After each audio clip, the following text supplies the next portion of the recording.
Bonsoir à tous et merci de nous accueillir chez vous finalement pour cette soirée dédiée à vos enfants et à leurs réseaux sociaux. Avant de vous présenter le programme et nos invités, je voudrais d'abord remercier AXA Prévention de nous accueillir dans leurs locaux et de nous permettre de vous proposer cette conférence de lancement du CFR Internet Day. Je remercie bien sûr aussi tous nos partenaires qui ont fait connaître cette conférence et particulièrement le ministère de l'Éducation nationale et la cellule non-harcèlement. Alors comme je vous le disais, cette conférence lance le CFR Internet Day. Le CFR Internet Day est la journée mondiale pour un Internet plus sûr et l'occasion chaque année de sensibiliser particulièrement les enfants à un comportement respectueux et responsable sur Internet. Alors en France, le CFR Internet Day est organisé par Internet sans crainte, programme national de protection des mineurs sur Internet, qui est opéré par Tralalaire, en partenariat avec, dans le cadre du CFR Internet France, en partenariat avec NetÉcoute et Point de Contact qui est avec nous ce soir.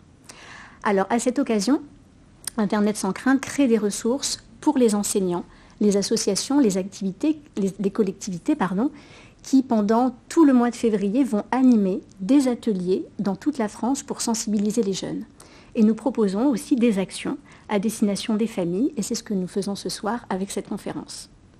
Alors chaque année, avec nos partenaires du CFR Internet France, nous choisissons un thème pour le CFR Internet Day.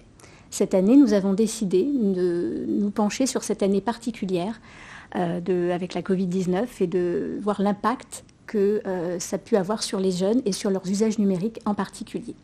Effectivement, depuis un an, nous vivons une situation inédite qui nous a amené à être davantage chez nous, et nous a recentré autour des écrans pour la plupart de nos activités. Alors il y a eu des effets bénéfiques. Les écrans nous ont permis de maintenir une certaine socialisation, de garder le contact avec nos proches, de découvrir aussi de nouvelles activités. Mais malheureusement, il y a eu des effets aussi plus négatifs avec une hausse de violences en ligne qui ont été signalées notamment, un accès accru aux fake news. Donc l'accompagnement à la vie numérique des jeunes est essentiel. Il est essentiel aussi de casser une idée reçue. Ce n'est pas parce qu'ils sont nés avec le numérique, avec les écrans, qu'ils ont acquis toutes les compétences de manière innée pour les utiliser comme il faut. C'est pour ça que l'on est là ce soir et que l'on vous propose cette conférence. On a choisi le thème des réseaux sociaux parce qu'en fait, ils centralisent la majorité de leurs activités. C'est là que se passe leur vie sociale, culturelle, loisirs. Et finalement, notre objectif ce soir est essayer de vous apporter des réponses concrètes et surtout de vous faire connaître des solutions, des outils, des services qui vont pouvoir vous aider au quotidien. Pour cela, nous avons réuni des experts autour de cette table et je les remercie beaucoup d'avoir répondu présent à notre invitation. Nous espérons que vous allez passer une bonne soirée, et surtout une soirée instructive. Alors vous êtes à distance, on ne vous voit pas, on va vous faire passer beaucoup d'informations, on sait que vous êtes nombreux, n'hésitez pas tout au long de la soirée à poser vos questions, vous avez un espace de chat sous l'espace vidéo et à la fin de la conférence, nous traiterons une partie de vos questions et s'il y en a beaucoup, de toute façon, nous allons les garder, les traiter et nous vous proposerons sur notre site un espace pour y répondre dans les semaines à venir. Je vais donc vous présenter nos invités. J'ai à côté de moi Catherine Chazal, qui est secrétaire générale d'AXA Prévention et qui vous parlera plus spécifiquement de l'enjeu de sensibiliser les jeunes dès l'école primaire.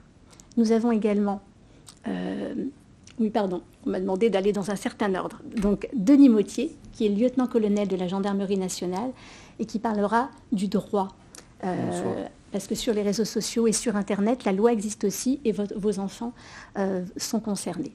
Nous aurons également Samuel Comblaise, qui est psychologue et directeur des opérations de NetÉcoute et qui vous parlera plus spécifiquement du cyberharcèlement, des différentes formes qu'il peut prendre et surtout de comment agir finalement si vos enfants y sont confrontés.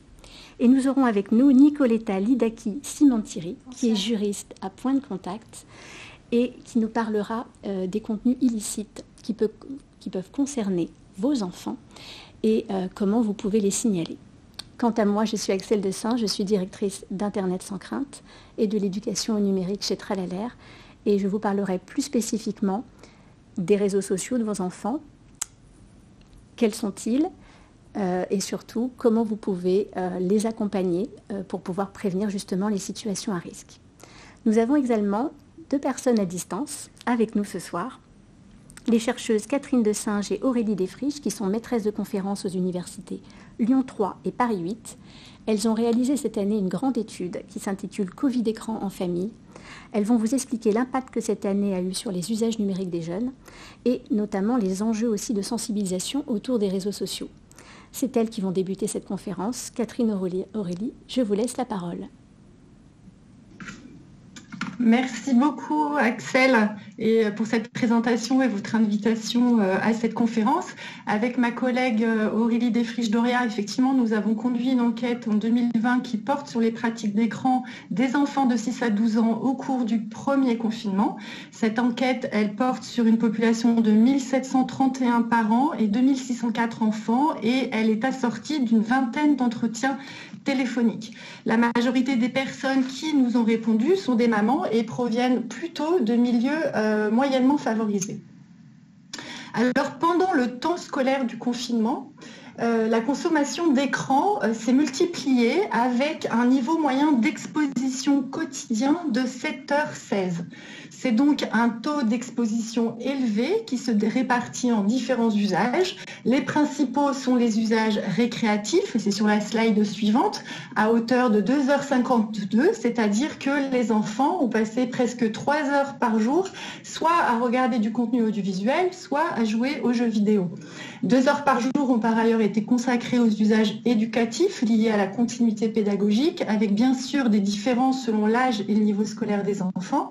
Ce sont des usages particulièrement mal vécus par les parents qui ont estimé que les écrans étaient trop présents pour cet accompagnement scolaire. Il y a eu enfin des usages de consultation de contenu en ligne pour lire et s'informer et naviguer sur Internet à hauteur de 1h30 et des usages de socialisation à hauteur de 1h11. Ce sont ces usages de socialisation que vous allez voir sur la slide suivante qui nous intéressent. Ils ont en effet permis aux enfants d'être en interaction en ligne avec leur famille et leurs amis. Et de tous les usages que j'ai pu citer, les usages de socialisation ont été les plus appréciés des parents, car effectivement, ils ont permis de maintenir le lien social avec la famille et les amis et de faire passer de l'affectif, du soutien et des paroles bienveillantes dans un contexte où on ne pouvait absolument plus organiser quoi que ce soit en commun. Ils ont également été vecteurs de solidarité entre interfamiliale ou intergénérationnelle. Une grand-mère pouvait par exemple faire les devoirs à sa petite fille sur Skype ou la promener virtuellement dans le jardin avec sa tablette. Durant ces échanges, certains dispositifs de communication ont été utilisés de manière préférentielle. Les réseaux sociaux n'ont finalement pas tellement été utilisés par notre population, même par les 9-12 ans qui n'ont eu recours au réseau que de manière occasionnelle. En revanche, les appels téléphoniques classiques et les applications mobiles de type WhatsApp ont largement dominé les échanges, puisqu'environ 70% des 6-12 ans y ont eu recours de manière assez fréquente. Donc cette appropriation juvénile a été en fait insufflée par les parents qui ont confié leur propre téléphone à leurs enfants et par la même occasion leur ont fait découvrir les applications personnelles et professionnelles qu'ils avaient eux-mêmes l'habitude d'utiliser. Cette appropriation rapide sur la slide suivante et non préparée des dispositifs de communication en ligne par les jeunes a quand même suscité des usages problématiques car certains jeunes ont pour la première fois été confrontés à la gestion de groupes de discussion en ligne. Donc on a certains témoignages de parents qui révèlent par exemple le fait que des enfants qui voulaient au départ juste s'amuser et découvrir les nouvelles fonctionnalités d'une application comme WhatsApp ont pu dériver vers des contenus vulgaires et des insultes qui ont été source de problèmes et de conflits et qui ont nécessairement nécessité l'intervention d'un adulte. On a d'autres parents qui nous ont confié que le phénomène de harcèlement dont était victime leur enfant à l'école s'était déplacé sur WhatsApp, générant des troubles et du mal-être chez l'enfant victime et obligeant ses parents, pour le protéger, à le retirer du groupe de discussion en question et donc à l'isoler socialement, ce qui n'est bien sûr pas souhaitable. Autrement dit, certains aspects de notre étude montrent qu'il est très problématique, voire dangereux, de laisser les enfants interagir sans écran sur les écrans sans qu'ils aient été au préalable accompagnés dans leurs usages, c'est-à-dire sans qu'ils aient été sensibilisés, voire éduqués en amont au code de communication en vigueur. Alors, avec ma collègue Aurélie Desfriches-Doria, on milite vraiment pour une éducation aux médias à la source, donc à partir de l'école primaire, car c'est dès le plus jeune âge que se révèle l'enjeu d'une éducation aux écrans et aux interactions en ligne. Ces interactions vont se multiplier et se complexifier avec l'entrée des enfants dans l'adolescence et la recherche plus importante de sociabilité en ligne. Il est donc important que les jeunes soient armés le plus tôt possible. Et je laisse ma collègue Aurélie Desfriches-Doria vous présenter les enjeux de cette sensibilisation aux écrans connectés. Merci Catherine. Donc en effet, aujourd'hui, les écrans sont surtout des écrans connectés qui ouvrent à une grande diversité de contenus, qui donnent un accès facilité à des apprentissages de nature diverse, mais aussi à des rencontres. Ce que nous voulons mettre en avant, c'est que ces écrans relèvent d'une économie de l'attention qui fonctionne et fait du profit grâce à nos données personnelles. La captation de nos attentions, un peu comme du temps de cerveau disponible, entre guillemets, s'organise grâce à des stratégies portées par des algorithmes dont on évalue l'efficacité et la qualité de ces algorithmes du côté des plateformes, les GAFAM, en fonction de leur capacité à nous maintenir connectés ou à faire en sorte que nous nous connections souvent avec, par exemple, des systèmes de notification et des types d'algorithmes particuliers. Donc ce sont des logiques d'audience appliquées comme dans les médias traditionnels avec médiamétrie, mais équipées de tout l'arsenal de calcul de nos identités numériques liées aux traces que nous laissons derrière nous à chaque interaction avec un écran connecté, traces qui sont reliées entre elles grâce aux connexions entre applications, grâce aux cookies et autres systèmes de traçage des parcours en ligne, comme Google Analytics par exemple. Cette économie, qui est aussi un écosystème, évolue en permanence du point de vue des outils, des algorithmes, des politiques des plateformes, des contenus et des usages. Ce qui rend le fait d'avoir une connaissance à jour de cet écosystème encore plus compliqué. On pourra consulter le blog affordance.info d'Olivier Scheid, chercheur en sciences de l'information, pour s'instruire sur ces sujets. Une fois ce cadre posé, on comprend qu'il faudrait demander aux enfants et aux adolescents d'avoir conscience que potentiellement rien ne sera effacé ou très difficilement au prix de démarches qui peuvent être lourdes, voire incertaines. Donc que potentiellement rien ne sera effacé et au pire, si quelque chose doit disparaître, la meilleure stratégie pourra consister à noyer le contenu sous d'autres contenus. Il faudrait donc imaginer qu'ils sont en mesure, les enfants et les adolescents, de gérer leur identité numérique sur un long terme alors qu'ils ont encore beaucoup de choses à découvrir et à expérimenter pour devenir adultes. Il faudrait également qu'ils comprennent ce qu'est une donnée personnelle et comment elles sont protégées ou pas par des lois comme le RGPD. Ce programme ambitieux ne peut se réaliser sans l'appui, sans le relais, sans les explications au quotidien des parents. Et cet apprentissage empirique et permanent devrait aussi tenter d'apprendre aux enfants à gérer les relations en ligne.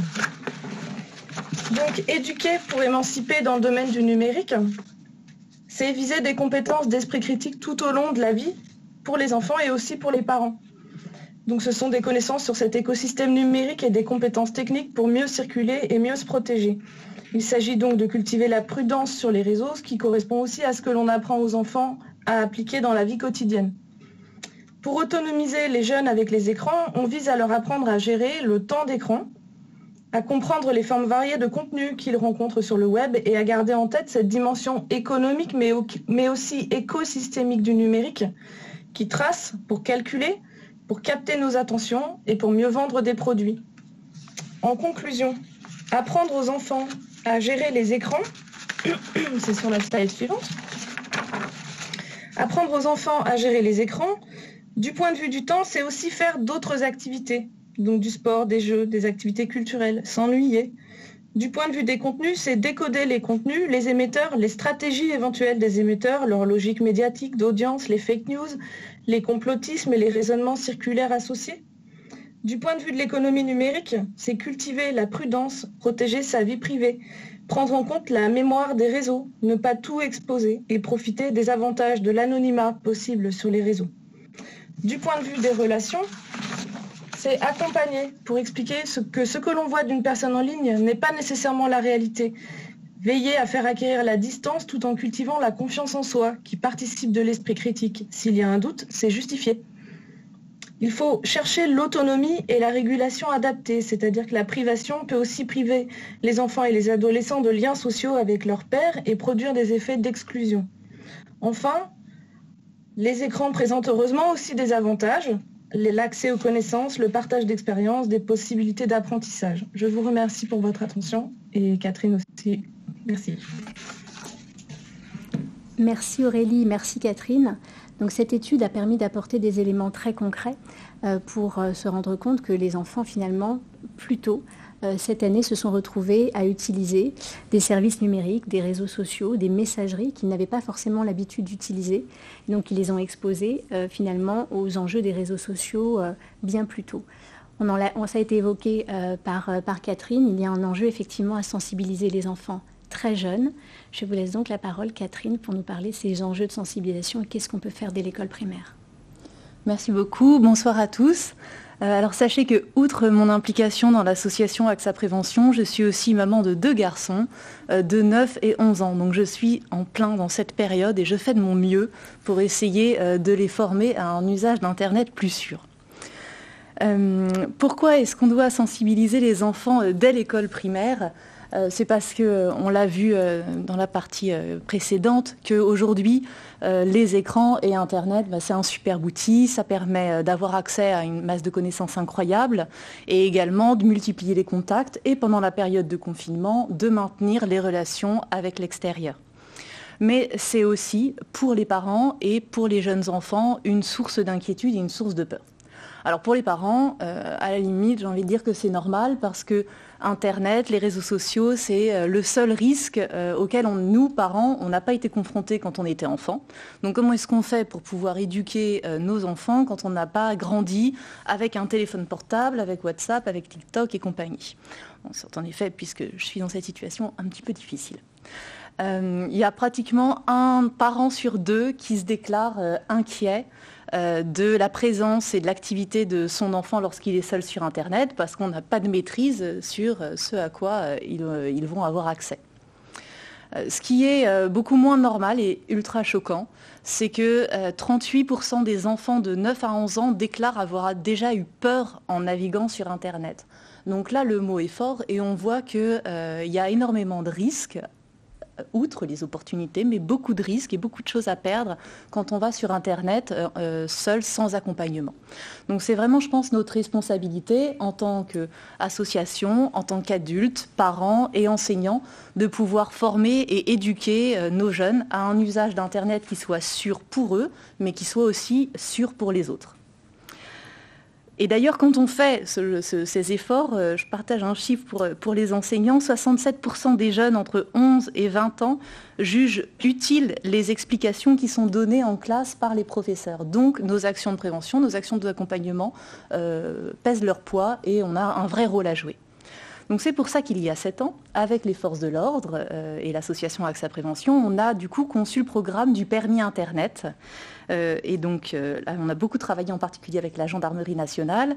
Et aujourd'hui, donc, le lieutenant-colonel Denis Mottier va nous rappeler un peu plus tard quels sont les risques du non-respect du droit sur Internet. Souvent, c'est mal connu et c'est très important que nos enfants et nous, parents, on en ait pleinement conscience.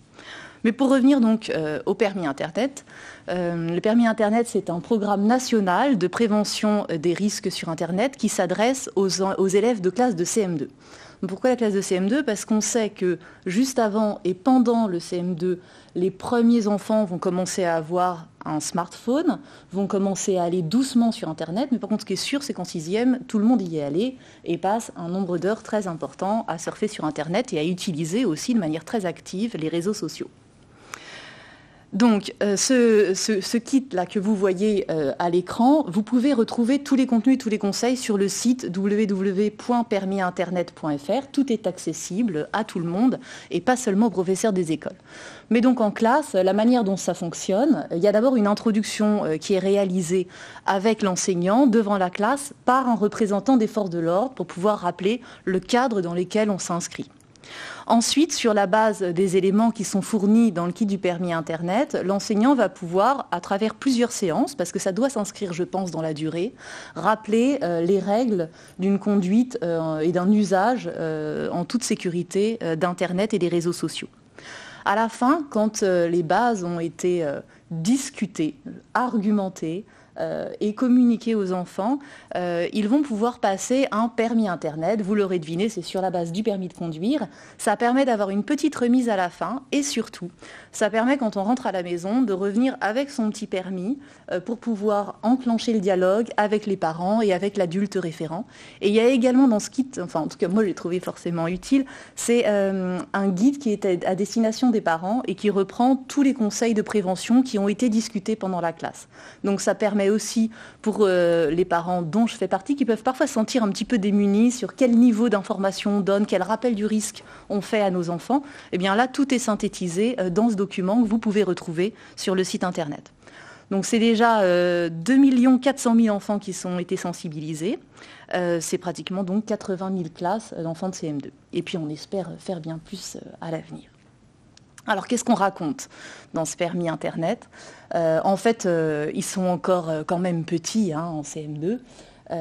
On se sert d'un fil rouge, c'est l'analogie avec la rue. Tout au long des séances de sensibilisation, on répète qu'il n'y a aucune raison de faire sur Internet ce que l'on ne ferait pas dans la rue. Et en particulier, il y a 5 conseils que je voudrais partager avec vous et qui, je pense, sont importants d'acquérir quand on est encore en primaire et avant d'accéder au collège. Le premier, ça porte forcément sur la notion de respect. Sur Internet et sur les réseaux sociaux, c'est comme dans la rue, on respecte les autres, donc on n'écrit pas de propos agressifs qui pourraient blesser un ou plusieurs de ses camarades. Et puis bien sûr, on ne va pas dévoiler la vie privée des autres élèves ou de ses amis ou de personnes qu'on connaît sans demander le consentement. Donc pas de divulgation de photos, pas de divulgation de vidéos, sans avoir reçu la consultation des personnes qui apparaissent sur ces supports. Le deuxième point, ça concerne les mauvaises rencontres. On leur apprend quand même tout petit qu'on ne va pas parler ou on ne répond pas à des inconnus qui vont les aborder dans la rue. Sur Internet, c'est pas la vie virtuelle, elle est réelle. Donc si on est approché par un inconnu, si notre enfant est approché par un inconnu sur les réseaux sociaux, il doit aussi nous en parler à nous parents, comme il le ferait si ça avait été le cas dans la rue. Et puis, cas plus grave, mais évidemment, il faut en parler et le rappeler régulièrement, on n'accepte pas un rendez-vous physique qui nous a été donné sur Internet parce qu'on ne sait pas qui est la personne qui se retrouve, qui est derrière l'écran en réalité. Le troisième point, et nous en discuterons, je pense, dans la suite de cette conférence, c'est bien sûr le cyberharcèlement. Quand malheureusement, si on a un enfant qui se fait agresser dans la rue, on va le voir, on va en discuter et on va voir avec lui comment est-ce qu'on peut remédier à la situation. Si ça se passe sur Internet, c'est pareil, il faut absolument qu'ils viennent nous en parler tout de suite. S'ils se sentent insultés, violentés, agressés, c'est la même chose que si c'était dans la rue. L'agression est réelle. C'est pas parce que c'est sur Internet que ça n'existe pas. Et donc, il faut tout de suite en discuter. Et donc, encore une fois, vous allez voir, le leitmotiv, c'est l'analogie avec la rue pour les enfants, mais le dialogue avec les parents. Quatrième point, c'est l'esprit critique. Sur Internet et sur les réseaux sociaux, on a accès à énormément d'informations, on peut discuter avec plein de gens, c'est quand même un outil formidable, et puis plus ça va, plus on sait l'utiliser, et plus on en a les retombées positives.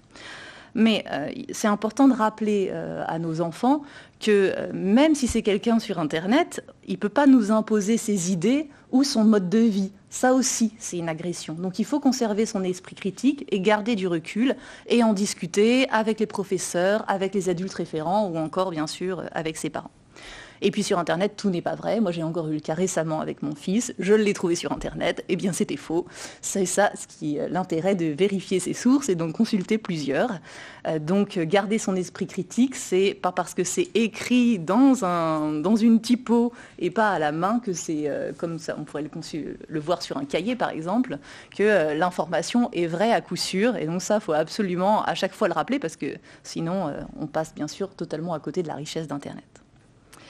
Et enfin, le cinquième point aussi qui est abordé dans le dispositif du permis Internet, on en a discuté aussi un tout petit peu auparavant, ce sont les troubles de l'attention. Aller sur Internet, aller sur les réseaux sociaux, en fait, c'est une activité du quotidien comme les autres. C'est-à-dire qu'on va à l'école, on va à la cantine, on fait ses devoirs, on déjeune avec ses parents, on joue avec ses frères et sœurs, Et on peut aller encore une fois sur Internet et les réseaux sociaux. Ce qui est important, c'est de vraiment varier les activités et de ne pas se retrouver complètement concentré sur les écrans toute la journée parce que c'est extrêmement mauvais pour le développement cérébral et pour sa capacité à maintenir sa concentration. D'ailleurs, quand on fait ses devoirs, si on a un téléphone portable avec plein de notifications à côté, ça va troubler notre attention et on travaillera moins bien. Donc la concentration sur une activité et la variation des activités tout au long de la journée sont vraiment deux éléments clés. Ce n'est pas la partie la plus facile à mettre en place ou à pouvoir faire accepter par ses enfants. Mais si voilà, il y a un conseil pour résumer tout ça, c'est vraiment discuter, enclencher le dialogue avec nos enfants. Pour moi, à table, c'est plus une partie d'argumentation endiablée, mais en même temps, ça développe aussi les capacités de dialogue et d'expression orale. Mais c'est à travers le dialogue qu'on arrivera à ne pas mettre à part cette vie virtuelle dont les conséquences sont extrêmement réelles. Merci Catherine. Donc, effectivement, les enfants sont de plus en plus tôt sur les écrans et avec des usages sociaux des écrans, puisqu'on sait aujourd'hui que l'âge d'acquisition du premier téléphone, il est maintenant à 10 ans. Je vais vous donner quelques chiffres aussi sur les âges d'accès aux réseaux sociaux. Mais vous avez souvent le sentiment que c'est un sujet que vous ne maîtrisez pas, que vous ne connaissez pas, mais Catherine l'a dit, les conseils en fait d'accompagnement de ces enfants avec les écrans et avec les réseaux sociaux aussi, ça repose beaucoup sur du bon sens finalement, sur du respect de l'autre, sur la connaissance des règles de vivre ensemble. Il y a effectivement des conseils à connaître liés aux données qui sont récupérées par ces réseaux sociaux et comment on peut les paramétrer. Mais vous allez voir que les conseils que je vais vous donner aussi, ils reposent beaucoup sur le dialogue, l'échange et puis la connaissance de quelques règles qui sont valables en fait sur tous les réseaux sociaux. Alors ces réseaux sociaux, quels sont-ils? On va découvrir ensemble les réseaux sociaux préférés de vos ados. Alors en première position, Snapchat, en deuxième position, YouTube, en troisième position, Instagram. Alors vous êtes peut-être surpris de voir YouTube. Alors YouTube, c'est de la plateforme de vidéo. Pourquoi elle figure parmi les réseaux sociaux? Elle est souvent en fait catégorisée avec les réseaux sociaux, tout simplement parce que c'est un espace où on peut se créer un compte, communiquer avec les autres, recevoir des commentaires. Donc dans ce cadre-là, c'est un réseau social comme les autres. Vous êtes peut-être surpris de ne pas voir Facebook, qui est votre réseau social à vous, mais qui n'est pas le réseau social de vos enfants. Vos enfants ne sont pas sur Facebook. Pourquoi? Mais parce que nous y sommes, justement. Je m'arrête sur ce point-là parce qu'on peut être soi-même très utilisateur du numérique, être utilisateur des réseaux sociaux en tant qu'adulte et passer finalement complètement à côté des usages numériques de ses enfants. Mais finalement, si vous êtes vous aussi sur les réseaux sociaux, allez dans les conditions d'utilisation, régler les paramétrages, c'est des choses qui sont à vos portées. Et dans les réseaux sociaux de vos enfants, ce seront exactement la même chose. Alors on va s'intéresser maintenant aux réseaux sociaux préférés des moins de 13 ans. Puisqu'on a dit justement qu'ils étaient de plus en plus tôt sur ces réseaux, vous allez voir que les usages changent. Cette fois en premier, c'est YouTube. C'est pas étonnant puisqu'effectivement, en général, c'est la porte d'entrée aussi à Internet, YouTube. Là où on y est même très petit, pour regarder d'abord des dessins animés, et puis peu à peu pour regarder les influenceurs. Donc les enfants, ils sont beaucoup pour regarder leurs stars, les influenceurs, des vidéos de jeux vidéo aussi beaucoup. Snapchat arrive en deuxième position. Et en troisième position, on a des usages qui sont différents de la tranche d'âge d'au-dessus. Et on voit apparaître TikTok qui a fait une flambée très très importante cette année, avec une des applications les plus téléchargées en 2020. Et on voit arriver WhatsApp. Et ça fait écho à ce que nous disaient Catherine et Aurélie tout à l'heure. Effectivement, cette année a pas mal bouleversé les usages des jeunes en termes de socialisation, de communication. Et on a vu des enfants assez jeunes, alors au départ pour de bonnes raisons, pour pouvoir échanger avec papy, mamie, avec le reste de la famille. Quand on est confiné chez soi, c'est vrai que c'est un outil bien pratique pour pouvoir échanger avec toute sa famille. Mais c'est un endroit aussi, alors je veux bien qu'on revienne au slide juste avant, merci, c'est un endroit aussi où on va se retrouver à communiquer avec les autres sans avoir justement été encore accompagné. Alors on va passer au slide d'après. Parce que je vous parle de réseaux sociaux préférés des moins de 13 ans. Du coup, le slide d'après, s'il vous plaît. Merci. Mais alors, comment ça se fait? Puisque finalement, YouTube, Snapchat, Instagram, TikTok, Je vous parle aussi de Discord et Twitch, qui sont 2 réseaux sociaux qui sont très utilisés par vos enfants, qui sont autour de l'univers des jeux vidéo, dont vous avez certainement entendu parler, sont interdits aux moins de 13 ans. Quant à WhatsApp, c'est interdit aux moins de 16 ans. Alors ça veut dire quoi, c'est interdit? Ça veut dire que dans les conditions d'utilisation du service, il est écrit, noir sur blanc, que ce service n'est pas autorisé avant cet âge-là. Et avec la RGPD, en 2018, entre 13 et 15 ans, il faut normalement l'autorisation des parents pour pouvoir s'inscrire sur ces réseaux sociaux. Alors vous allez me dire, la solution est trouvée, finalement c'est interdit, on est tranquille, vous n'avez qu'à leur dire de ne pas y aller finalement puisque c'est interdit. Alors évidemment, je ne vais pas vous donner ce conseil-là. Pourquoi ? Parce que plus de 85% des enfants à 12 ans sont déjà sur un réseau social. On sait que plus de 50% en entrée en 6e y sont. Et si vous leur interdisez, ils y auront accès peut-être chez un copain, chez un voisin, et de toute façon, à un moment donné, ils seront sur ces réseaux, ils seront sur ces différents services parce que ça fait partie de nos vies. Donc, c'est important de respecter les règles, mais c'est important aussi de les accompagner. C'est ce qu'on va voir ensemble sur le slide suivant. Alors, on va déjà, s'intéresser plus particulièrement à ces réseaux. Vous ne les connaissez peut-être pas. Donc, je vois qu'il y a un petit bug d'affichage. Je vais vous expliquer ce qui est à l'écran. Je me suis intéressée sur les 4 principaux. Alors, Instagram, c'est quoi ? Instagram, c'est leur vitrine. Instagram, c'est là où on partage les plus belles photos, ces vidéos qu'on a envie de garder, qu'on a envie de montrer. Donc, on va partager ces photos, mais c'est là aussi où on va suivre les marques préférées, les stars. Et c'est du coup là aussi où il y a un peu le culte de soi, où on va vouloir bien se montrer. C'est là aussi où ils vont consulter des stories. Alors là où il faut faire attention, c'est que malheureusement, beaucoup d'enfants, ils sont avec un compte public. Comme il y a cette volonté de vitrine, de vouloir se montrer, on a envie de se montrer à tous. C'est le réseau social sur lequel ils sont le moins en privé. On va voir que c'est un sujet important. Du coup, en étant en public, ils s'exposent davantage à des commentaires d'inconnus. Donc peut-être à des situations qui peuvent amener au cyberharcèlement. Et puis ça pose évidemment toute la question de l'image de soi, de la représentation de soi et de l'estime de soi, parce que les réseaux sociaux interrogent aussi beaucoup ça. TikTok, ce sont des courtes vidéos. Alors ils aiment parce que c'est fun, c'est créatif, ça permet de s'exposer avec un certain nombre de filtres supplémentaires. Ils les utilisent beaucoup pour faire des petits clips, pour imiter les stars à travers de la musique ou des petites scénettes. Ils les suivent beaucoup parce qu'il y a des influenceurs jeunes auxquels ils peuvent s'identifier. Il y a aussi des challenges avec des bons et des mauvais côtés qui encouragent les enfants en fait et les jeunes à partager des vidéos autour d'un challenge que tout le monde va faire, donc en général autour d'une petite chorégraphie par exemple. Alors le souci de TikTok, c'est effectivement l'hypersexualisation. Ils sont représentés beaucoup de jeunes filles notamment qui vont singer les stars sans forcément avoir l'âge et la tenue adaptée à la situation. Et effectivement, sachant ça, des personnes mal intentionnées avec des profils pédophiles savent très bien qu'ils peuvent trouver sur cet espace des jeunes filles qui s'exhibent, qui dansent, parfois un petit peu dénudées ou dans des postures et des tenues sexy. Donc c'est vraiment un point d'attention.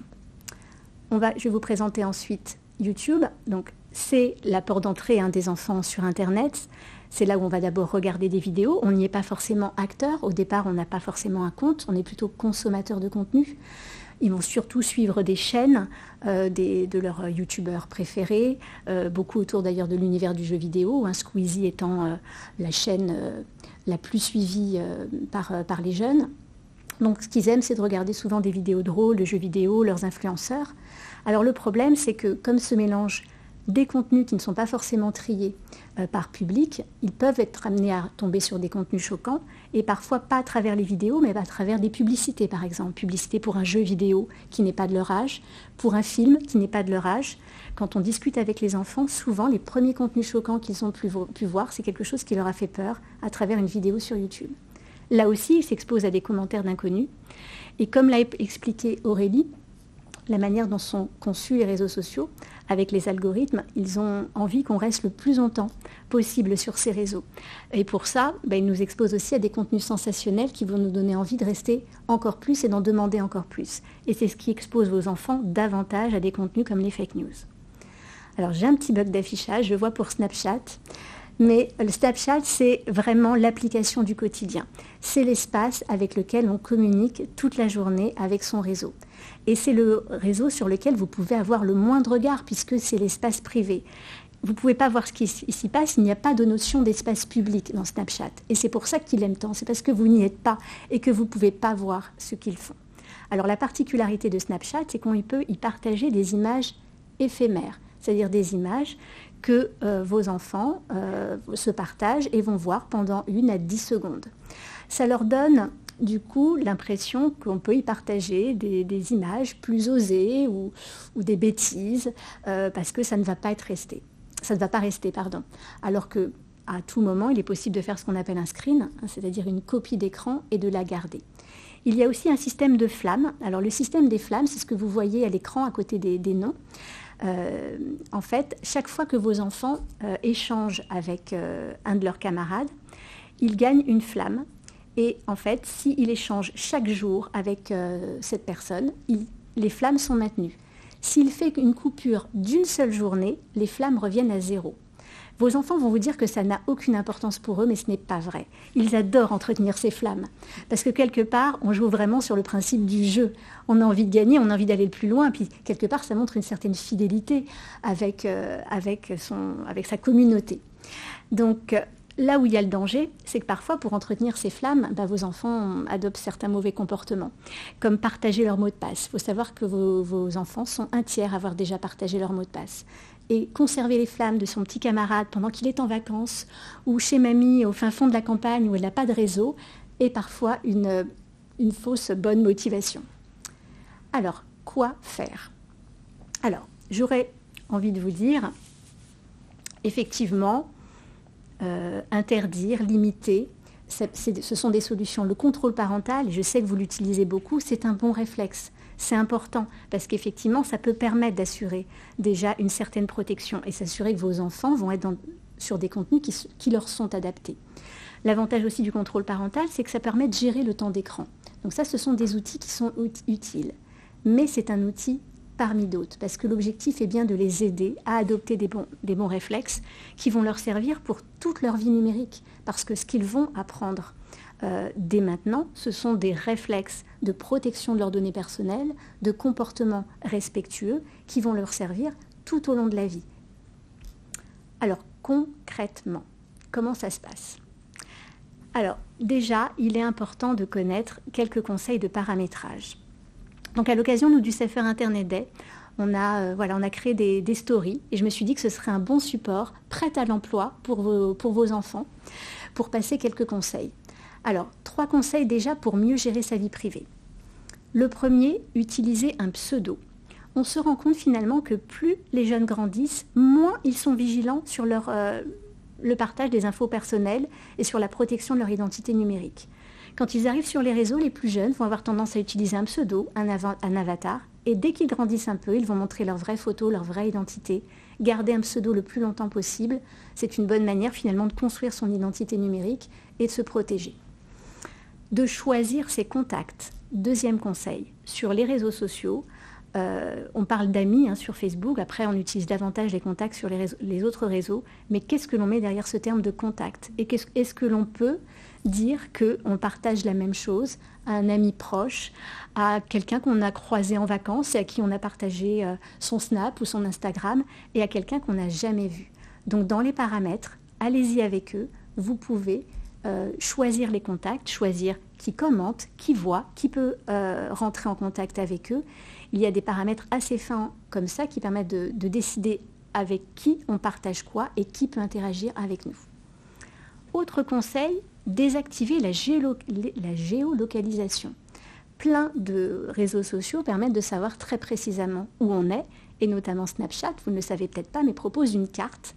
Les jeunes entre eux peuvent voir exactement à quel endroit ils sont. Pour protéger leur vie privée, désactiver cette géolocalisation est un bon conseil. On n'a pas besoin de savoir où on est très précisément tout le temps. Ensuite, je finirai sur le cyberharcèlement. Je vais passer à 3 astuces pour gérer sa vie numérique. Désactiver son statut en ligne. Beaucoup de réseaux sociaux le proposent.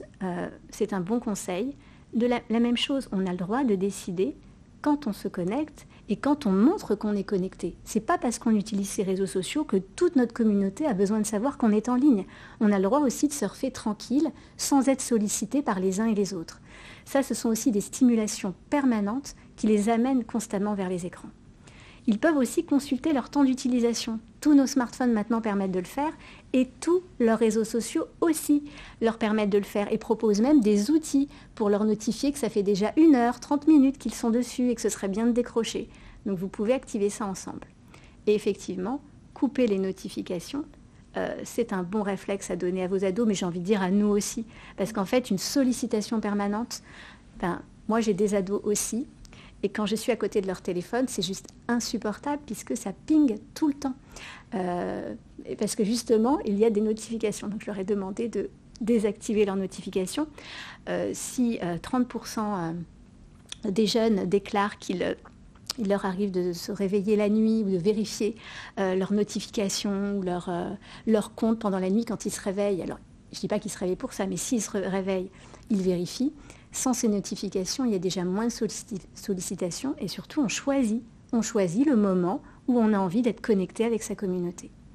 Alors, comme effectivement, derrière les réseaux sociaux, et on va en parler aussi largement ce soir, il y a le risque du cyberharcèlement. Voilà quelques conseils et je sais que Samuel et d'autres autour de la table reviendront dessus. Mais un des premiers, c'est le compte, il est privé. Malheureusement, beaucoup de réseaux sociaux proposent par défaut un compte public. Alors, ce qui est bien, c'est que les réseaux sociaux font attention aussi à vos enfants. Ils activent par défaut certains paramétrages quand ils sont mineurs. Donc, on disait que vos enfants, souvent, malheureusement, mentent sur leur âge pour pouvoir accéder à ces réseaux sociaux. Moi, je leur conseillerais en tout cas de se connecter avec leur vrai âge parce qu'au moins, par défaut, sont activés un certain nombre de paramétrages qui vont les protéger davantage. C'est le cas sur TikTok, c'est le cas sur Instagram, c'est le cas sur Snapchat aussi. On réfléchit, vous l'avez évoqué tout à l'heure à Catherine, avant de publier une photo de soi. Effectivement, quand on s'expose, à partir du moment où la photo est partagée, elle nous échappe, c'est fini. Vous ne savez absolument pas ce qu'une personne peut en faire. Et Samuel vous en parlera, malheureusement, quand on partage des contenus, ils peuvent être détournés et utilisés à des fins assez négatives qui peuvent se retourner contre vos enfants. Et puis quand on s'expose aussi à la parole de l'autre et à la parole de cet autre, donc de ce contact dont on ne connaît pas forcément l'identité. Autre point très important, on filtre les commentaires. Tous les réseaux sociaux proposent cette fonctionnalité. On n'est pas obligé de s'exposer à la parole violente des autres. On peut décider dans les commentaires. Déjà, il y a un filtre en général automatique qui permet de bloquer les commentaires offensants. Et on peut choisir soi-même certains mots-clés qu'on ne souhaite pas voir dans ces commentaires et qui vont faire qu'automatiquement on est protégé. On va passer au slide suivant. Alors, tous ces conseils, vous pouvez les retrouver dans nos espaces dossiers sur Internet sans crainte. Voilà, je voulais vous dire qu'on propose différents dossiers sur le cyberharcèlement, sur la parentalité numérique, sur la fabrique de l'information et bien d'autres sont à venir, où on vous propose justement des fiches conseils concrètes comme celles que vous venez de voir. Alors, il y a le paramétrage, mais il y a aussi le dialogue. Vous l'avez dit Catherine, l'important c'est de dialoguer. Il faut oser parler de ces sujets en fait avec vos enfants. Je sais que vous ne vous sentez pas forcément à l'aise, pas forcément légitime parce que vous ne les connaissez pas, mais on l'a évoqué, les conseils sont souvent des conseils de bon sens, de respect de l'autre, de respect de l'image de l'autre, de respect de soi aussi, parce que c'est important de se respecter soi-même. Donc on vous propose un outil, on a créé un outil, une application gratuite qui s'appelle Faminum, qui vous aide en fait à, on a appelé ça, créer sa charte numérique en famille, c'est-à-dire pouvoir peut-être découvrir ensemble des conseils, des bonnes pratiques qu'on peut adopter pour certains de ses enfants, mais pourquoi pas pour toute la famille. Alors comment ça fonctionne ? Étape suivante, s'il vous plaît. C'est en quatre étapes, très vite. Vous définissez le profil numérique de votre famille.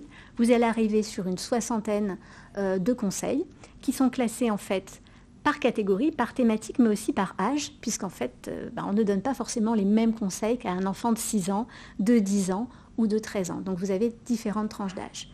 Vous sélectionnez les bonnes pratiques que vous préférez, vous pouvez les personnaliser en fonction de vos règles éducatives, et à la fin, vous pouvez générer automatiquement vos bonnes pratiques, vos règles du numérique à la maison. Donc c'est une expérience complète qu'on vous propose. Slide suivant, je voudrais juste vous présenter les 4 thématiques pour vous dire qu'on aborde la question de la gestion du temps d'écran, le cyberharcèlement, les contenus choquants et les jeux vidéo. Donc vous voyez le principe, vous avez un conseil, si vous intéresse, vous swipez vers le bas et vous pouvez voir justement après un pourquoi et un comment, c'est ce que je vous présentais dans le slide suivant. Sur le slide suivant. Pour boucler avec ce que disait Catherine, j'ai choisi ce slide-là pour conclure. Vous en avez plein d'autres conseils, mais celui-là, finalement, il est essentiel pour entamer le dialogue. Sur Internet, on se respecte. Alors pourquoi ? Parce que ce n'est pas parce qu'on est caché derrière un écran qu'on peut dire n'importe quoi, se moquer de quelqu'un ou l'insulter. Ça vous paraît évident ce que je vous dis, mais quand finalement on discute avec des enfants qui ont insulté quelqu'un sur le groupe WhatsApp du collège, parce que c'est un usage très courant, le groupe WhatsApp qu'on crée à l'entrée du collège pour pouvoir communiquer les uns avec les autres sans forcément avoir toutes les bonnes règles de cette communication. Et quand on leur pointe, mais regarde, tu as dit ça, mais tu as pensé ce que l'autre allait, comment l'autre allait recevoir les choses, comment il va penser, tout d'un coup l'enfant se sent un peu bête et il se dit « Ah ben non, j'y ai pas pensé, j'ai agi un peu vite ». Donc se rappeler tout simplement qu'il y a une vraie personne derrière l'écran, c'est un bon message à passer à vos enfants. Parce que déjà, quand on se parle effectivement avec respect, sans insulte et sans moquerie, on a davantage l'écoute de l'autre et on est soi-même mieux respecté. Alors des outils, pour terminer, on en propose beaucoup à Internet sans crainte. On a une centaine de ressources gratuites disponibles sur notre site pour faire de la sensibilisation des enfants, des ados et de vous aussi. Nos contenus sont classés par public, par thématique et sur le sujet qui nous intéresse aujourd'hui. Pour terminer, mon dernier slide. Merci. On a 35 ressources pour sensibiliser spécifiquement aux réseaux sociaux et au cyberharcèlement. Ça va autour de notre série Vincelou, de vidéos, des guides, des activités à faire même en famille. On vient de sortir un tout nouveau guide pour les parents et les enfants. Internet, les écrans et nous, là spécialement pour le Safer Internet Day. On a des ressources pour les ados, des vidéos, des serious games et pour vous aussi, parents, pour pouvoir avoir des supports de discussion. Voilà ce que je voulais vous dire aujourd'hui. Je vais passer la parole à Samuel qui va s'intéresser plus particulièrement au cyberharcèlement parce que malheureusement, si on n'adopte pas tous ces bons comportements, et malheureusement de toute façon, on ne peut pas toujours, même si vos enfants font bien, il y a aussi les autres. Donc qu'est-ce que ce cyberharcèlement ? Quelle forme il peut prendre ? Parce que je pense que vous allez être surpris de découvrir toutes les formes que ça peut prendre pour vos enfants et vous dire que ça peut concerner vos enfants et surtout comment agir. Merci Samuel. Merci Axel. Bonsoir à tous et merci d'être présents sur cette conférence pour effectivement aborder cette question du cyberharcèlement. On va voir tout de suite le premier slide et ça va nous permettre de présenter une définition du cyberharcèlement. Qu'est-ce que c'est que le cyberharcèlement ? C'est un enchaînement d'agissements hostiles, évidemment. L'idée est de nuire à la victime, répéter. Pour qu'il y ait harcèlement, il faut qu'il y ait une répétition d'actes visant à nuire et à affaiblir psychologiquement la personne qui en est la victime. De quelle manière et par quels moyens ? Évidemment, en utilisant les outils numériques modernes que l'on connaît aujourd'hui, que ce soit les ordinateurs, les téléphones portables, les tablettes, etc.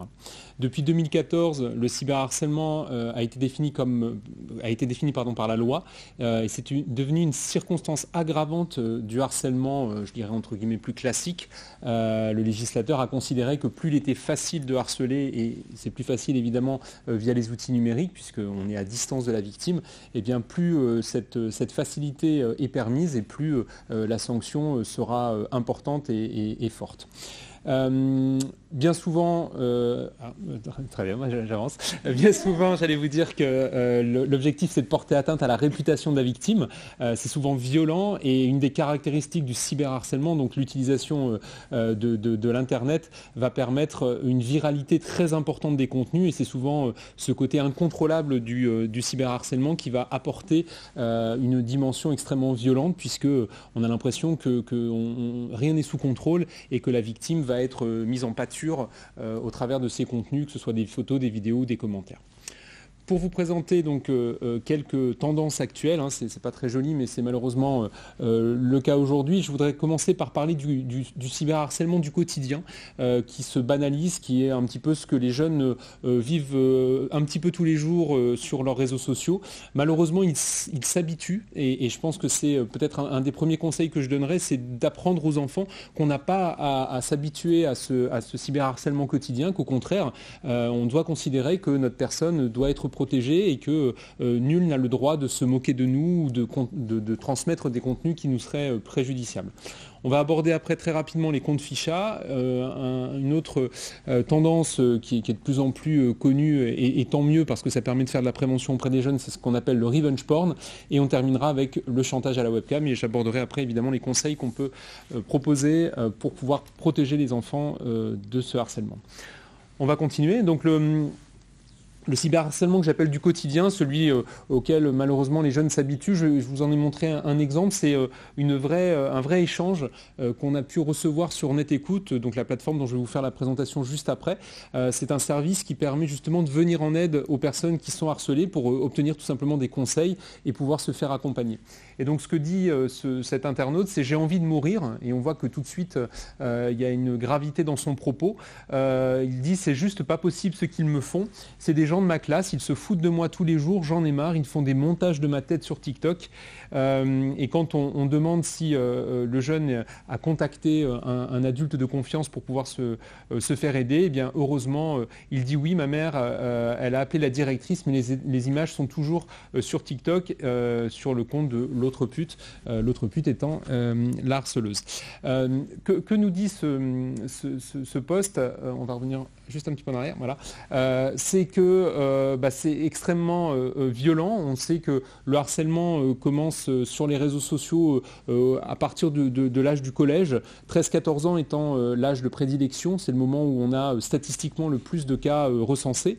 Ça ne veut pas dire qu'il n'y en a pas avant, même si les élèves de primaire sont relativement, je dirais, protégés, puisqu'ils ne sont pas encore véritablement inscrits sur les réseaux sociaux, et comme l'a rappelé Axel, en principe, avant 13 ans, ils ne sont pas censés y être, même si parfois certains peuvent mentir sur leur âge. Ce que l'on voit avec le temps, c'est qu'au moment de la période du lycée, le harcèlement va se poursuivre avec une certaine stagnation du nombre de cas, mais ce qui va par contre augmenter, c'est la violence des situations, avec bien souvent des cas qui vont mettre en avant la virilité pour les garçons, l'orientation sexuelle chez les garçons et le corps chez les filles, avec un côté très sexualisé des contenus qui sont présentés pour harceler les victimes. Donc ce harcèlement du quotidien, je pense que, comme je disais, il faut vraiment prévenir les jeunes qu'il peut exister, que personne n'a le droit de transmettre des contenus qui pourraient porter préjudice aux victimes, et transmettre aux jeunes que si malheureusement ça arrive, eh bien, il est important de contacter le plus rapidement possible un ou des adultes de confiance, et j'insisterai sur les des adultes de confiance. Un témoignage qui nous est souvent remonté sur NetÉcoute, c'est « j'en ai parlé à un adulte de confiance, mais cet adulte, il ne savait pas quoi faire, il n'avait pas été sensibilisé au cyberharcèlement, et du coup, je n'ai pas pu être aidé parce qu'il ne savait pas vers qui se tourner. » Et donc, c'est important de transmettre aux jeunes qu'ils doivent se tourner vers un maximum de personnes différentes. Si certaines ne savent pas quoi faire, il y en aura certainement dans le lot, si je puis dire, qui sauront comment l'aider et qui sauront le protéger. Un deuxième cas de cyberharcèlement du quotidien, on le voit là, on voit un montage avec un cercueil qui a été placé et qui est envoyé évidemment à la victime avec des messages très forts. Toute seule, tu es toute seule, tu vas mourir, tu ne mérites pas de vivre, tu pourrais tourner un film pour Halloween tellement tu es moche. Et évidemment, ces contenus vont encore une fois se diffuser très rapidement en utilisant les réseaux sociaux. Un autre exemple que je voulais vous présenter, c'est ce qu'on appelle les comptes ficha qui ont explosé pendant la période de confinement. Je vais lire le petit encart sur la droite, parce que ça résume tout en fait. Alors le concept du Snap, c'est simple.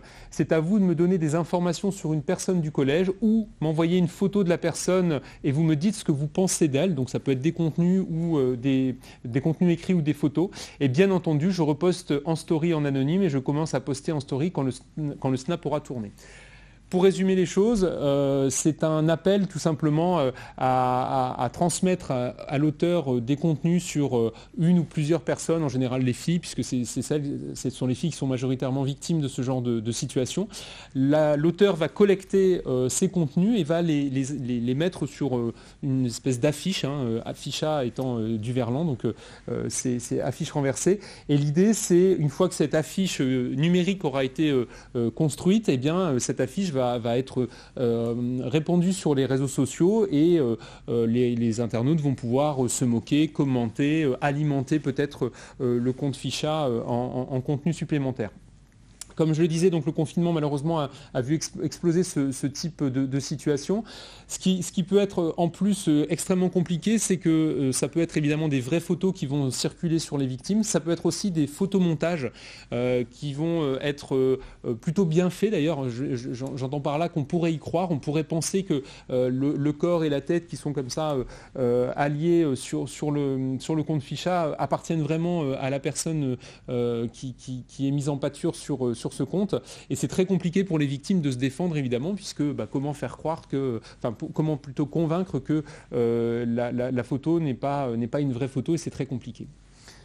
Une autre situation qu'on peut voir apparaître aussi, on va continuer, voilà, c'est ce qu'on appelle le chantage à la webcam. Alors ça, c'est plutôt les garçons qui en sont victimes, même si les filles ne sont pas épargnées également. Ce que nous dit l'internaute, c'est « Bonjour, j'ai vraiment besoin d'aide, je suis victime de chantage, j'ai une situation très difficile, je suis perdu, je ne sais pas quoi faire, je dois payer 450 € en bitcoin, donc une monnaie virtuelle, sinon il va tout publier. » Qu'est-ce qui lui est arrivé ? Eh bien, ce jeune garçon est allé sur un site de rencontre pour adolescents, il en existe beaucoup, il n'y a pas que les sites pour adultes, ça existe aussi pour les mineurs. Et sur ce compte, il va rencontrer une jolie jeune fille qui va attirer son attention. Ils vont être plutôt à l'aise l'un et l'autre, et du coup, ils vont se donner rendez-vous sur un logiciel qui va leur permettre de se voir, de faire une visioconférence, Skype ou autre. La jeune fille va inviter le garçon à se dénuder, voire parfois à se masturber dans certains cas, et la vidéo va être en fait enregistrée.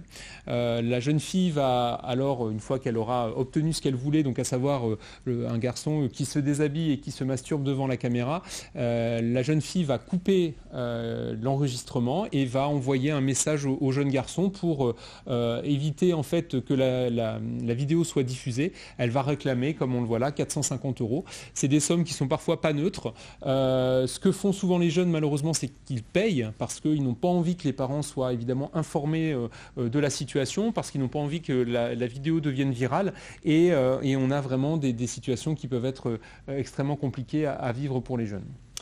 Voilà, et puis la dernière situation que je voulais vous présenter, qui est un peu en lien avec le chantage à la webcam, c'est ce qu'on appelle le revenge porn. Donc c'est à peu près la même situation, des échanges de contenus qui peuvent être préjudiciables pour les jeunes, mais qui ont été envoyés au départ dans le cadre d'une relation amoureuse, sentimentale, et on va se servir de ces photos pour se venger quand malheureusement il peut y avoir séparation. Alors, que faire et que conseiller à ces jeunes ? D'abord, de ne pas payer quand il s'agit de chantage, de pouvoir considérer que plus on va montrer qu'on a peur, plus l'auteur va évidemment passer à l'acte et faire encore plus pression, voire éventuellement diffuser ses contenus. NetÉcoute est un service qui peut aider les jeunes à ce moment-là pour pouvoir trouver une écoute tout d'abord, des conseils, à l'abri peut-être du regard des parents, puisque c'est pas toujours encore une fois évident de pouvoir en parler avec ses parents. Le numéro c'est le 0800 200 3x0, on le voit sur le slide, et ce service est ouvert de 9h à 20h tous les jours, du lundi au vendredi, et de 9h à 18h. Et sur ce service, il y a des psychologues, des juristes et des spécialistes des réseaux sociaux qui ont l'habitude de recevoir ces types de cas et qui vont accompagner les victimes pour pouvoir, dans la mesure du possible, faire retirer ces contenus. On a des accords avec la majorité des plateformes de réseaux sociaux, et on va pouvoir, grâce à des portes d'entrée privilégiées, faire en sorte que grâce à ce signalement, le contenu puisse être supprimé. L'idée étant évidemment, encore une fois, d'éviter la viralité de ces contenus.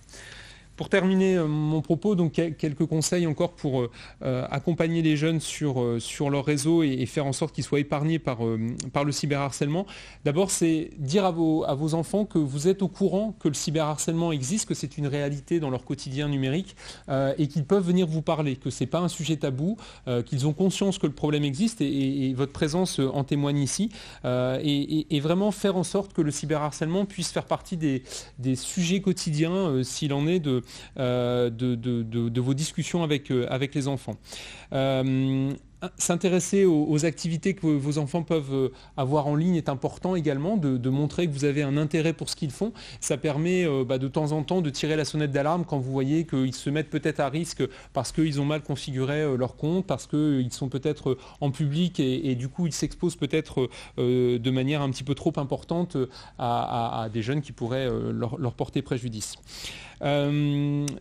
Apprendre aussi aux enfants à réagir et réagir rapidement quand ils sont victimes de harcèlement, c'est important. Ce dont on se rend compte souvent, c'est que quand on est harcelé, c'est parce qu'on n'a peut-être pas su tout de suite répondre de bonne manière à son harceleur. Et le harceleur s'est dit que peut-être la personne victime était une cible de choix. L'idée, c'est vraiment de faire comprendre à un jeune potentiellement victime que personne, encore une fois, n'a le droit de lui porter préjudice et de se moquer de lui. Apprendre aux enfants aussi à alerter. NetÉcoute peut être un bon endroit, mais surtout ne pas hésiter à se tourner vers un adulte de confiance pour venir chercher de l'aide. Les situations sont souvent très violentes. On n'a pas toujours la possibilité de savoir se débrouiller. Même pour un adulte, c'est pas toujours évident. Donc c'est une situation qui a besoin d'être soutenue par des adultes de confiance.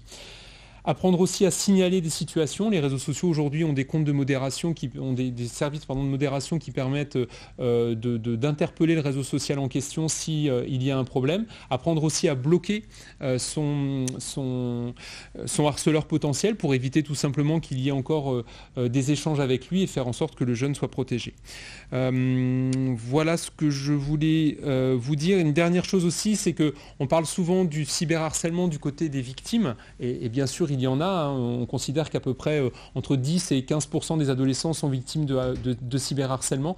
Il faut aussi parler parfois des auteurs et se dire que parmi certains jeunes, eh bien, on peut être parents d'auteurs de cyberharcèlement. C'est important aussi de rappeler les règles de bons usages du numérique, et on va en parler juste après avec le rappel à la loi, qui peut être aussi une façon d'interpeller le jeune et de lui dire que le numérique n'échappe pas aux règles de bienséance et de vivre ensemble. Une chose que l'on peut conseiller aux jeunes, c'est si un jour tu hésites à envoyer un contenu, si tu hésites à envoyer un message parce que tu dis que peut-être ça pourrait constituer une forme d'agression, voire du harcèlement, essaie de te dire, si tu devais aller transmettre ce message dans la cour de récréation, par exemple en face à face physiquement avec ton interlocuteur, est-ce que tu oserais le faire? Et si votre enfant vous dit, je vais peut-être pas le faire parce que je pense que ça pourrait peut-être l'énerver, ça pourrait peut-être l'attrister ou provoquer une réaction de sa part, ça veut dire que ce message, il n'a pas lieu d'être sur la toile. C'est que si ça le choque dans la vie physique, dans la vie de tous les jours, c'est qu'a priori sur les outils numériques, ça n'a pas sa place non plus. Voilà, je vous remercie et je laisse la parole, je crois, à Denis, effectivement. Voilà. On va effectivement voir que le cyberharcèlement, alors il y a une chose aussi importante, c'est que parfois les jeunes n'ont pas l'impression d'être acteurs du cyberharcèlement parce qu'ils vont simplement liker un commentaire, partager une photo, mais ils ne sont pas l'initiateur.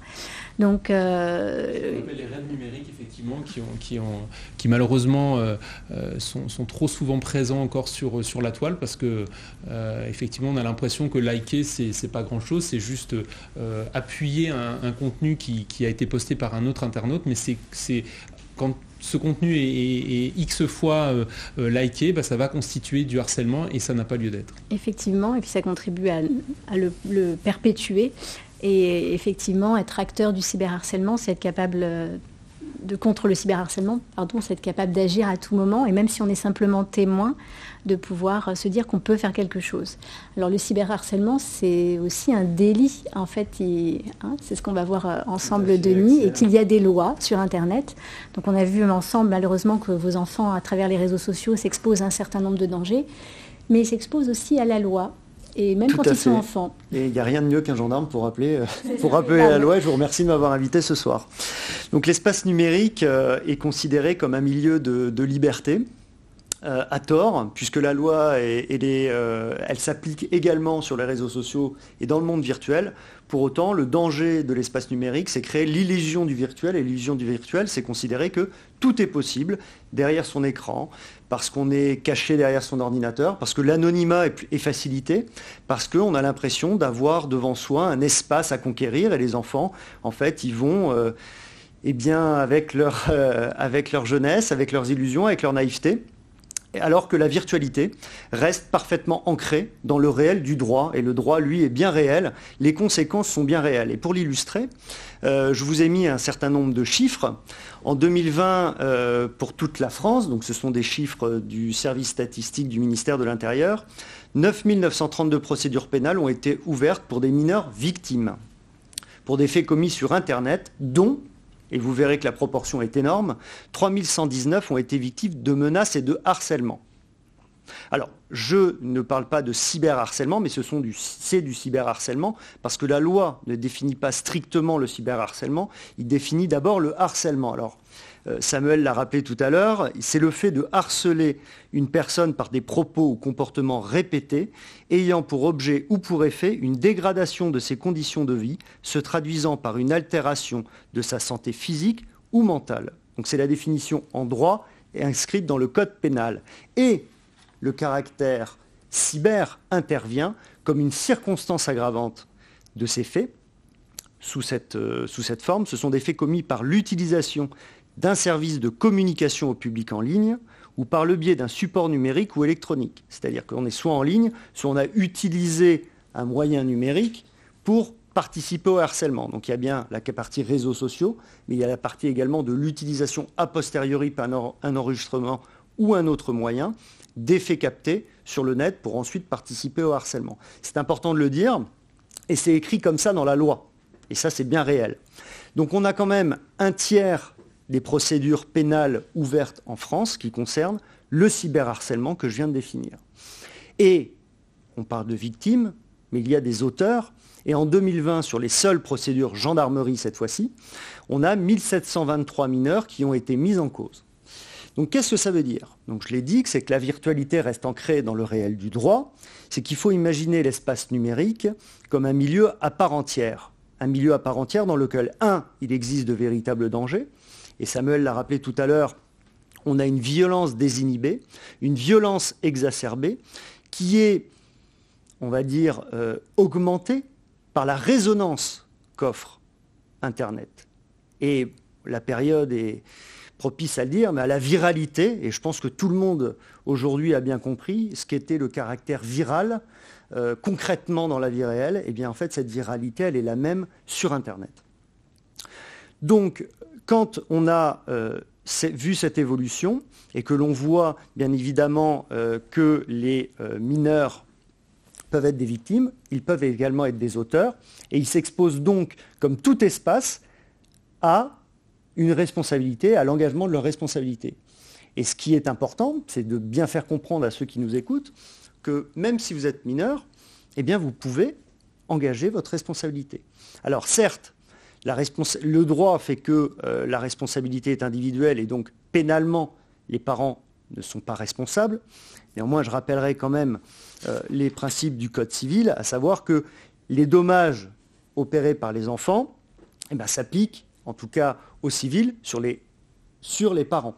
Et donc à ce titre, les parents sont redevables des éventuels dommages et intérêts dus à la victime. Donc on voit qu'avant 10 ans, on a des mesures éducatives qui peuvent quand même aller jusqu'au placement dans un établissement d'éducation, ce qui n'est pas neutre. Et on va aller, alors je laisse les gens lire la slide, j'espère qu'elle apparaît, pour bien voir la gradation de la réponse pénale, puisqu'il s'agit bien d'une réponse pénale. Et c'est important parce qu'en fait, cette réponse pénale va venir également condamner l'auteur, qui a une vertu éducative. Alors certes, quand c'est un juge qui la prononce, c'est beaucoup plus violent et beaucoup plus dur à accepter, mais ça montre l'ancrage dans le réel des sanctions, mais c'est également reconnaître le caractère de victime. à l'enfant qui a été victime. Donc on a ici un panel de sanctions et vous voyez qu'à partir de 16 ans, on est quand même sur des peines potentiellement de prison. Alors, pour illustrer le propos, on va prendre un cas qui est devenu emblématique, qui est l'affaire de Mila. Alors, l'affaire Mila a été traitée et est traitée actuellement par la gendarmerie. Donc, les éléments que je donne ici respectent le secret de l'enquête. Vous pouvez trouver la synthèse de ces éléments dans la presse. Néanmoins, il faut bien comprendre ce qui s'est passé. L'affaire Mila, elle a déjà 1 an. Elle a commencé le 18 janvier 2020, lorsque Mila, comme toute jeune adolescente aujourd'hui, et on l'a vu dans l'usage des réseaux sociaux, diffuse une story Instagram dans laquelle elle porte un jugement et elle parle de sa sexualité. Et de ces propos, que je ne répéterai pas ici, mais de ces propos émane déjà un premier fait de harcèlement sur son orientation sexuelle et donc elle est victime de discrimination en ligne et de harcèlement. Plusieurs temps après, 1 ou 2 jours après, elle rediffuse une autre story dans laquelle, cette fois-ci, elle va porter un jugement sur une religion. Et ce qui est important, c'est que le droit est instruit à charge et à décharge, mais il y a une plainte qui est déposée contre elle, sur le fait qu'elle aurait provoqué à la haine sur les réseaux, en prônant des propos discriminatoires, en l'occurrence sur l'islam.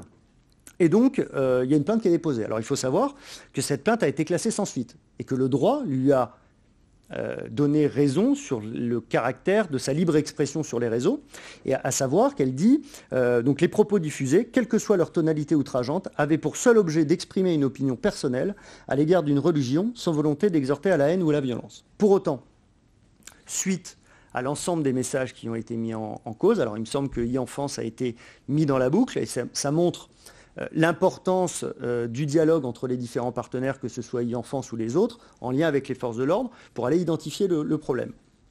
Et donc, on se retrouve avec un flot d'insultes, alors à caractère lesbophone, misogyne, etc. Et la situation lui échappe. Très rapidement, au bout de quelques jours, la vidéo devient virale. Elle est insultée et on a cet effet de résonance qui devient quasiment national, voire international. Et à partir de là, on a déjà une mise en examen d'un mineur, donc un mineur peut être auteur, pour des faits certes de cyberharcèlement associés à tout un tas d'autres chefs d'inculpation que sont la menace de mort, l'usurpation d'identité d'un tiers, l'envoi réitéré de messages malveillants, ainsi que le vol et le recel de vol de données informatiques. Et donc on a une première condamnation. On a déjà un placement sous contrôle judiciaire de ce mineur. On continue 6 mois après. 6 mois après, Mila est reconnue lors d'un voyage linguistique et fait l'objet de menaces de mort. En l'occurrence, je crois qu'on la menace de la violer. Et son agresseur est condamné, lui, directement à 1 an de prison avec sursis. Majeur, je précise. Alors, l'affaire Mila se poursuit, puisqu'un individu en octobre la reconnaît. Ouverture d'une procédure judiciaire encore pour une menace de mort, avec la condamnation d'un majeur à 3 ans de prison, dans 18 mois avec sursis. Donc je ne vais pas continuer sur l'exemple, simplement pour vous dire que nous apprend l'affaire Mila. Au-delà du fait qu'elle est emblématique en France et qu'elle a mis la lumière crue quand même sur la notion de cyberharcèlement. Parce que on y pensait, c'est un phénomène qu'on a senti. D'ailleurs, vous l'avez vu dans les chiffres que je viens de donner, en 2020, on a eu une augmentation entre 2019 et 2020 de 30% des faits sur le cyberharcèlement. Mais l'affaire Mila a mis une lumière crue sur jusqu'où on pouvait aller. Parce que là, on est vraiment sur le fait qui sert quasiment d'exemple aujourd'hui pour parler du cyberharcèlement. En espace, on croit faussement que la diffusion d'une vidéo éphémère ou la diffusion d'une vidéo n'aura qu'une répercussion limitée. y compris en temps. C'est-à-dire que la viralité des infos fait parfois que pendant une semaine, on va s'attarder sur un cas, et puis la semaine d'après, on va tomber sur un autre. Il va y avoir un enchaînement, donc la pression va être très vive, va être insoutenable certes, mais va durer peu de temps. Aujourd'hui, un an après, la pression est toujours là. C'est-à-dire qu'on inscrit quand même dans la durée les conséquences d'un premier fait de cyberharcèlement, et que là, il est manifeste, mais que pour une victime, le fait, à l'intérieur, reste présent. Et donc, il faut bien faire comprendre aux adolescents et aux parents qui nous écoutent qu'une bêtise, parce qu'on peut parler de bêtise quand on diffuse a des conséquences pour toute une période de sa vie d'enfant, au moment où on se construit, mais également pour sa vie d'adulte.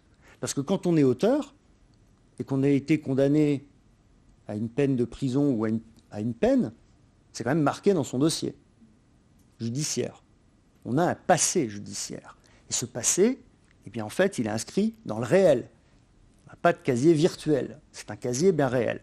Et donc, il faut bien le comprendre, et c'est pour ça que l'ensemble des conseils qui sont donnés aujourd'hui à cette conférence sont importants. Donc, la gendarmerie, et on va parler du rôle de la gendarmerie. La gendarmerie, elle est au cœur du dispositif de lutte contre les atteintes sur le cyberespace. Elle ne le fait pas seule. Et chacun est bien dans son rôle et c'est important. Alors, je précise aux gens qui nous regardent, c'est que l'ensemble des interlocuteurs qui sont ici, Samuel, Axel, on se voit dans la vie réelle et nos équipes échangent régulièrement. Parce que quand un appel arrive à e-enfance et que il y a des répercussions pénales et que les faits sont matérialisés, ou en tout cas semblent l'être, le dossier est confié à la police ou à la gendarmerie, suivant le lieu de résidence. Mais il y avait une véritable continuité. Et la gendarmerie est engagée dans une démarche de prévention. Alors vous avez un exemple à l'écran. Donc c'est le type de prévention sous forme de flyer que l'on donne et où vous pouvez, vous, parents, mais même vos enfants, contacter la brigade numérique en ligne, où vous avez le contact ici. Et enfin, pour la deuxième slide, pour l'illustrer, slide d'après. Vous avez ce genre de production qui a été faite sur les réseaux sociaux par la gendarmerie nationale dans le cadre du confinement, premier confinement, où on donne des conseils aux parents. Alors, je ne vais pas reprendre l'ensemble des conseils qui ont été donnés. Simplement, quand vous allez, il faut vous préparer. En fait, il faut préparer vos enfants, il faut vous préparer vous. Donc les conseils ont été donnés. Et il faut savoir réagir. Et n'hésitez pas, vraiment. Alors, parfois, il est difficile de pousser la porte d'une brigade parce qu'on se dit mais est-ce que les faits en valent vraiment la peine? Est-ce que ce ne sont pas finalement que des bêtises d'adolescents entre eux, ce qui se passait hier dans la cour de récréation, finalement on en fait... Non, n'hésitez pas, au moins à prendre conseil. Alors vous pouvez passer par les associations, passer par la brigade numérique, mais dès l'instant où vous craignez des suites à des faits de harcèlement en ligne sur WhatsApp, sur n'importe quelle plateforme, la gendarmerie est à l'écoute et vous donnera des conseils. Parce que derrière la plainte qui va être déposée, il y aura certes un traitement judiciaire, mais il y aura également un accompagnement qui vous sera donné. Et la gendarmerie est là pour faire le lien justement entre cette réalité judiciaire issue du virtuel avec l'accompagnement derrière qu'il va falloir assurer pour votre enfant. Parce que votre enfant, reconnu comme victime, mais même comme auteur, sera traumatisé. Alors il y aura la vertu de la peine ou de la sanction pour l'auteur, mais il faudra le reconstruire, il faudra lui remettre dans le droit chemin, parce qu'en fait la sanction, elle n'est pas là que pour sanctionner, elle est là aussi pour remettre dans le droit chemin celui qui s'est écarté du droit chemin. Mais pour la victime, il y a tout un travail de reconstruction qu'il est possible de faire avec des psychologues qui vont venir lui expliquer, et pour le construire, pour son avenir d'homme. Parce qu'ici, on parle d'enfants, mais ce sont les Français de demain. Ce sont ceux qui vont faire, en fait, les Français qui vont agir aussi au profit, qui vont agir ici, dans le monde réel. Et donc à partir de là, je pense que notre rôle également, donc force de l'ordre, c'est d'être ce pont finalement entre cette réalité du droit, cette réalité du vivre ensemble, cette réalité du règlement de l'espace, parce qu'en fait on régule l'espace physique quand on est sur le bord des routes, etc. Et on régule de la même manière l'espace numérique par le droit. Et donc notre rôle aussi, c'est une fois qu'il y a eu sanction, une fois qu'il y a eu action judiciaire, et bien en fait d'aller guider les gens vers une reconstruction, qu'elle soit celle de la victime principalement, mais également remettre dans le droit chemin celui de l'auteur. Voilà, j'espère que j'ai été clair. Très Denis, merci beaucoup. Donc on voit bien qu'il n'y a pas une notion d'une vie réelle et d'une vie virtuelle. En fait, c'est la même vie. On a tendance à parler d'identité numérique, de vie numérique, de leur dire c'est pas dans la vraie vie. Si leur vie numérique, c'est la vraie vie, il y a des vraies conséquences, on l'a vu ici. Et du coup, il y a un vrai enjeu, en fait, finalement, pour eux, à prendre très tôt de comprendre les conséquences de leur acte, en fait, et que tout ce que l'on fait a des conséquences dans la vie réelle, y compris dans sa vie numérique. Et que malheureusement, et c'est là qu'il faut aussi les alerter, c'est ce qui vient d'être dit, c'est que de ne pas laisser passer une petite chose, que ce soit dans la vie réelle ou dans la vie virtuelle, un premier commentaire dérangeant, une photo qui pose souci, un partage, on arrête tout de suite, on en parle, et parce que malheureusement après on peut se retrouver avec d'autres formes de contenus, des contenus illicites auxquels les jeunes peuvent aussi être exposés, et Nicoletta va nous en parler. Vous allez encore découvrir peut-être un autre monde que vous ne connaissez pas. L'objectif ce soir, c'est pas de vous effrayer, mais de vous montrer aussi une certaine réalité, et ça nous paraissait important de le faire, donc de vous parler de prévention, mais malheureusement quand les choses sont là, qu'est-ce qu'on peut faire, comment on peut signaler? C'est à toi, Nicoletta. Merci, Axel. On va commencer par expliquer quelles sont les violences sexuelles contre les mineurs sur Internet. Il s'agit d'abord de contenu, par contenu on entend des images ou des vidéos à caractère sexuel mettant en scène de mineurs. Il peut s'agir, je vais citer quelques exemples, pas agréable, l'acte sexuel commis par un adulte sur un mineur. Il peut s'agir aussi des images des enfants nus ou dans les toilettes, images prises par une caméra cachée, images et vidéos où les enfants sont forcés d'exposer leurs parties intimes ou de se déshabiller ou de se toucher ou de toucher quelqu'un d'autre. Il peut aussi s'agir des activités sexuelles, des images prises, créées et partagées par des enfants dans les cadres des sexting, une selfie ou des rapports sexuels des jeunes couples mineurs, images et vidéos qui étaient créées par des mineurs, qui étaient partagées par des mineurs peut-être ou divulguées sur Internet par une personne tierce. Ensuite, il y a le phénomène de la corruption des mineurs. Si on pourrait rester sur ce slide-là, merci. La corruption des mineurs, ici, c'est l'intention de quelqu'un de pervertir la sexualité du mineur en lui montrant des contenus sexuels. Encore, il peut s'agir des activités sexuelles entre adultes ou des activités sexuelles des mineurs. Son but est de normaliser ces actes, de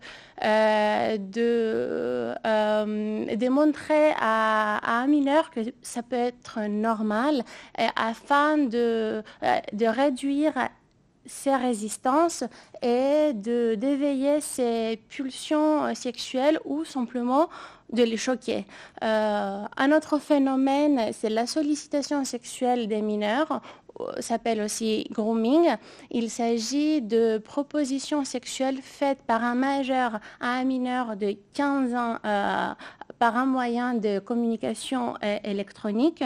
Dans ces cas, souvent l'adulte tente d'établir une relation de confiance avec les mineurs en se faisant notamment passer pour un enfant. Et un autre phénomène déjà analysé par Samuel, c'est les chantages sexuels ou sextorsion.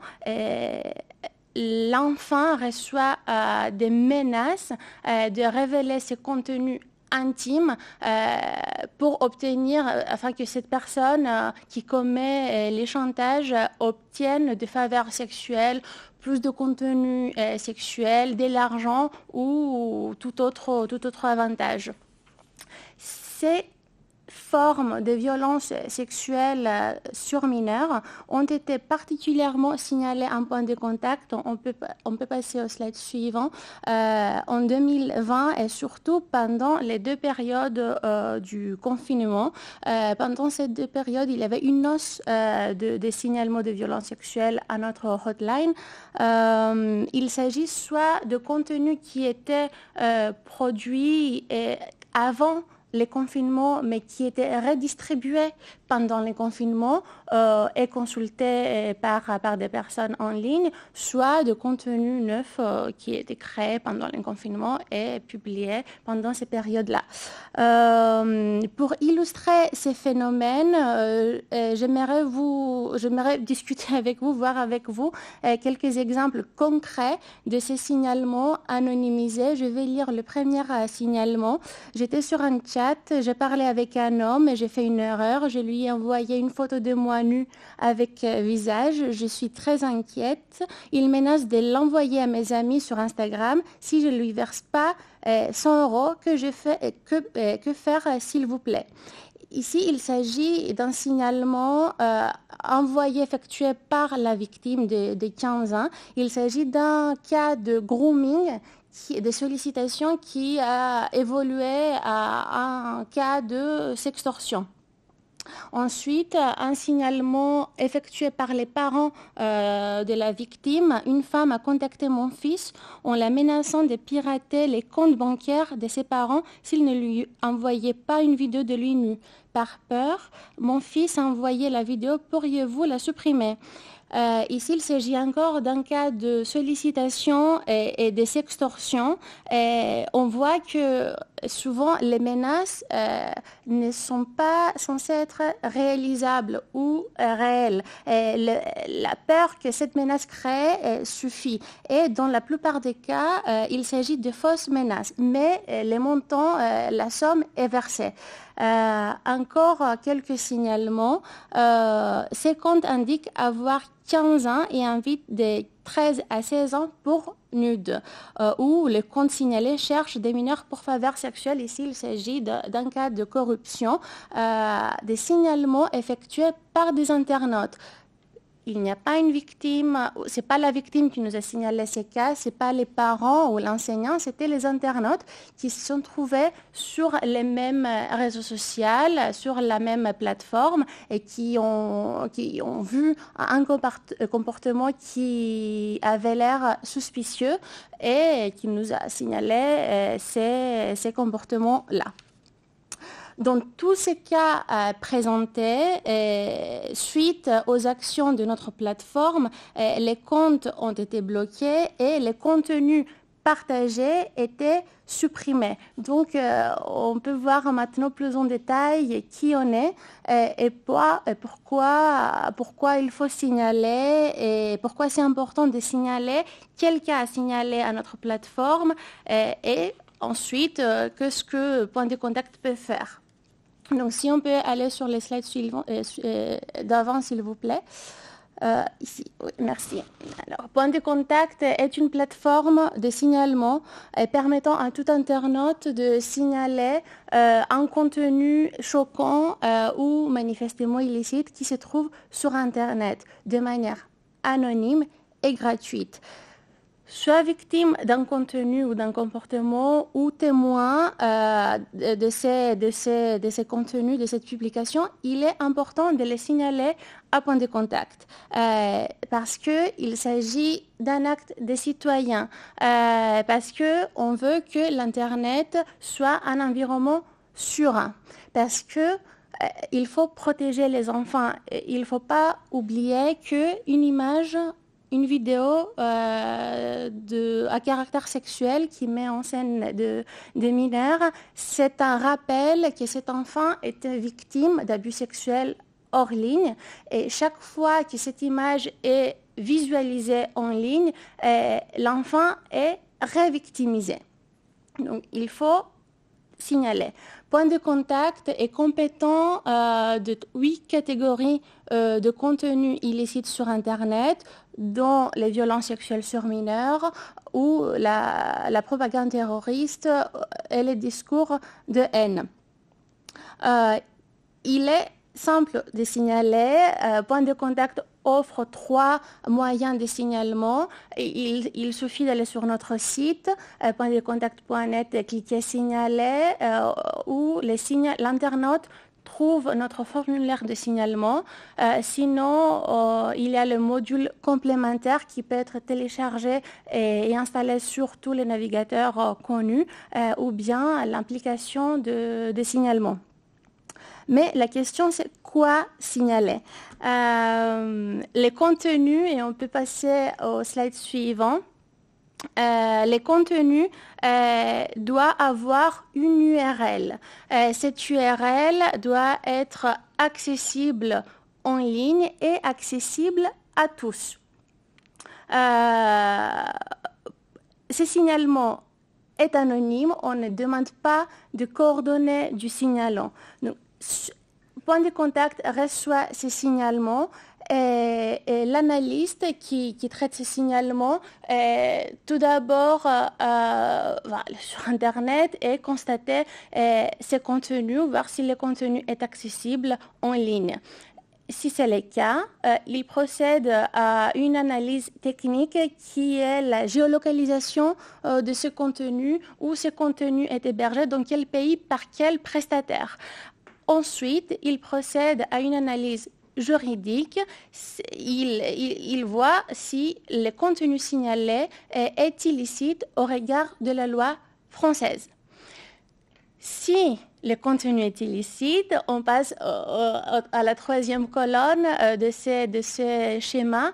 Si le contenu est illicite, Point de contact transmet ces signalements aux autorités compétentes, à la plateforme Pharos du ministère de l'Intérieur, et notifie l'hébergeur français pour que le contenu soit retiré de l'Internet. Si le contenu a un caractère sexuel mettant en scène de mineurs, est hébergé à l'étranger, Point de contact le transfère à ces hotlines partenaires du réseau InHope. Point de contact est membre de ces réseaux internationaux de points de signalement. Donc, ce contenu est transféré à la hotline qui est territorialement compétente afin qu'elle mette en place le même processus, la même procédure de retrait de contenu. À la fin de ces processus, Point de contact informe les signalants qui a communiqué son adresse email. Alors, le signalement peut être effectué de manière totalement anonyme. Pourtant, si un signalant veut recevoir un retour des actions entreprises par Point de contact, il peut laisser son adresse email et Point de contact l'informe. C'est aussi utile pour nous d'avoir cette donnée parce qu'au cas d'un signalement imprécis, on peut demander un complément d'information pour qu'on puisse vraiment aider cette personne. Mais à aucun cas, Point de contact ne transfère pas ces éléments, ces données personnelles, ni aux autorités, ni aux hébergeurs. On pourrait passer au slide suivant. Tout ça, on a essayé de simplifier ces processus et donc on a préparé, on a développé des fiches pratiques pour les internautes en essayant d'expliquer, de simplifier ces phénomènes juridiques, la sextorsion, le grooming, le contenu d'abus sexuels sur mineurs. Est-ce que c'est illicite en France? Et si oui, est-ce que je suis victime? Est-ce que je suis auteur de ces phénomènes? Donc, on donne des conseils ou des instructions vraiment pratiques aux internautes afin qu'ils puissent s'identifier comme auteurs, victimes, témoins et de les aider à signaler à Point de contact, à signaler aux autorités compétentes ou à signaler sur les plateformes parce que souvent, c'est c'est très important que la plateforme soit informée directement et immédiatement pour que les comportements problématiques soient arrêtés. Et ces fiches pratiques qui seront disponibles sur notre site durant le mois de février donnent des conseils pratiques de prévention et de protection, tous les bons réflexes que vous avez mentionnés. Je ne vais pas bien sûr les répéter. Pour moi, ce que je dois dire aux internautes afin de les aider, c'est le seul bon réflexe, c'est de signaler, parce que avec cet acte, on rassure que l'Internet soit vraiment un environnement sûr et protégé pour les enfants. Je voudrais vraiment encourager les internautes de signaler les témoins, les victimes, les parents, les enseignants. Nous accueillons et traitons ces signalements sans aucun jugement et avec respect, même si un enfant a créé ses contenus, a partagé ses contenus, est victime de ses propres actes, il est important qu'il sache qu'il peut être protégé et que les contenus soient supprimés. Et j'aimerais alors finir par une notion plus connu en anglais, mais en français, si je pourrais utiliser le mot automobilisation des enfants, il est crucial que les enfants se sentent responsables sur Internet, qu'ils puissent passer de l'état de victime à l'état de l'acteur. Savoir simplement comment agir pour se protéger sur Internet. Merci Nicoletta. Avant de conclure, on va voir s'il y a quelques questions, peut-être. J'attends un retour pour voir s'il y aurait éventuellement des questions. Je pense que vous en avez posé plein. Je sais que vous êtes très nombreux ce soir. J'attends de voir sur mes écrans. Voilà, j'attends de voir sur mes écrans s'il y a des questions qui s'affichent. En tout cas, en attendant, voilà, notre objectif était ce soir de vous informer, mais de vous alerter aussi, vous l'avez compris, parce qu'on a des éléments, voilà, vous avez vu cette année, il y a plusieurs chiffres qui ont été exposés. Vous l'avez fait, voilà, Samuel, Nicoletta, qui montrent qu'il y a une hausse assez spectaculaire des signalements, des faits concrets. La gendarmerie l'a évoqué aussi pour... voilà, montrer que les jeunes ont été davantage exposés à des problèmes sur ces réseaux. Donc il y a urgence à sensibiliser. C'est ce qu'on essaye de faire, Internet sans crainte, AXA, à travers nos outils. C'est ce qui va se passer d'ailleurs pendant tout ce mois du Safer Internet Day pour sensibiliser, mais qu'il y a aussi des services à connaître comme NetÉcoute, comme point de contact. La gendarmerie aussi qui est présente au coin de votre rue, j'ai presque envie de dire, et qu'il faut pas, voilà, il faut oser pousser cette porte-là aussi. Donc on avait vraiment envie de vous faire connaître ces outils, ces services pour vous accompagner au quotidien. Vous dire que vous n'êtes pas tout seul et que vous avez le droit de vous saisir de ce sujet, que c'est un vrai sujet d'éducation et que même si vous ne connaissez pas les outils, si vous ne connaissez pas les réseaux, les règles d'usage de ces réseaux sociaux, ce sont des règles de respect de l'autre, de l'apprentissage du vivre ensemble, essentiellement. Alors, il y a plusieurs questions. Je ne sais pas si on va pouvoir toutes les traiter. Il y a quelques questions autour du permis Internet. Est-ce qu'une personne qui n'est pas en France peut y accéder? Est-ce qu'un parent peut avoir un permis Internet? Catherine? Alors en fait le plus simple c'est de vous rendre sur le site du permisinternet.fr et là on demande en effet si le demandeur est un enseignant ou un parent et du coup vous rentrez en contact pour pouvoir demander les éléments dont vous avez besoin pour la personne qui demande si elle peut avoir un kit Internet. Donc oui, tout est en ligne et sinon il y a une boîte de contact. Et pour le permis Internet en Belgique, nous avons en effet dû exporter le permis Internet à l'étranger parce qu'il y a beaucoup de demandes pour pouvoir commencer à former les plus jeunes. Donc c'est pareil, rendez-vous sur le site et faites-en la demande, c'est possible. Alors il y avait une question aussi pour savoir s'il existe des outils hors ligne pour accompagner nos enfants. Heureusement, effectivement, il ne faut pas forcément être connecté. Alors nous, on représente voilà, pas mal de services numériques, mais nous, par exemple, à Internet sans crainte, on propose aussi des guides. On a plein d'outils, il suffit de nous les demander, on peut les envoyer. Ils sont distribués dans les écoles pendant tout le long du mois, avec l'idée qu'ils vous soient transmis. Et tous autour de la table proposent aussi présenter différents documents qui sont transmis aussi sous d'autres formats. On a des questions et Vous avez été aussi nombreux à répondre aux questionnaires qu'on vous avait partagés. Et c'est vrai que vous aviez beaucoup de questions sur le paramétrage, sur le contrôle parental. Donc j'espère que ce soir, on a apporté des réponses à certaines de vos questions. Les paramétrages, l'important, allez voir avec vos enfants les paramétrages de vos réseaux sociaux. Ça peut être une vraie bonne raison, une première raison de s'intéresser à leur réseau. Vous pouvez leur dire: tiens, tu as envie d'être sur ce réseau social, d'accord, mais allons voir ensemble. J'ai appris, je suis allée à une conférence, j'ai vu qu'on pouvait protéger peut-être tes données. Alors, il y a protéger ces données par rapport à ce qu'on expose aux autres, mais il y a aussi les données qu'on laisse à ce réseau social. Hein, parce que, vous savez, le dicton, quand c'est gratuit, c'est que c'est nous le produit. Donc c'est valable aussi sur les réseaux sociaux. Nos données sont utilisées pour pouvoir justement nous pousser des contenus commerciaux notamment. Donc ça, c'est un paramétrage que vous pouvez faire. Et ça, c'est vraiment à votre portée. C'est tout à fait accessible. Les contrôles parentaux, il y en a beaucoup de gratuits. Rapprochez-vous de tout simplement vos fournisseurs d'accès Internet. La plupart des contrôles parentaux qui vous sont proposés sont efficaces. Sachez surtout qu'ils existent sur toutes les plateformes. Vos enfants vous diront peut-être que ça n'existe pas sur les plateformes de jeux vidéo ou sur leur téléphone portable. C'est faux, il y a du contrôle parental possible partout. Et si je peux juste compléter sur le contrôle parental, c'est un très bon outil, mais ce n'est qu'un outil pour amorcer le dialogue. Hein. Essayez de mettre le contrôle parental. Alors déjà, pour bien le faire, ça prend du temps, parce qu'il faut pouvoir bien cibler les besoins et l'utilisation qui est faite des réseaux sociaux et d'Internet et des jeux vidéo de ses enfants. Et après, ça passe vraiment par l'instauration du dialogue pour que la règle soit comprise, acceptée, et que ça puisse aider à une meilleure maîtrise des outils. Et s'appliquer les règles, on va dire, informatiques de base, c'est-à-dire changer vos mots de passe.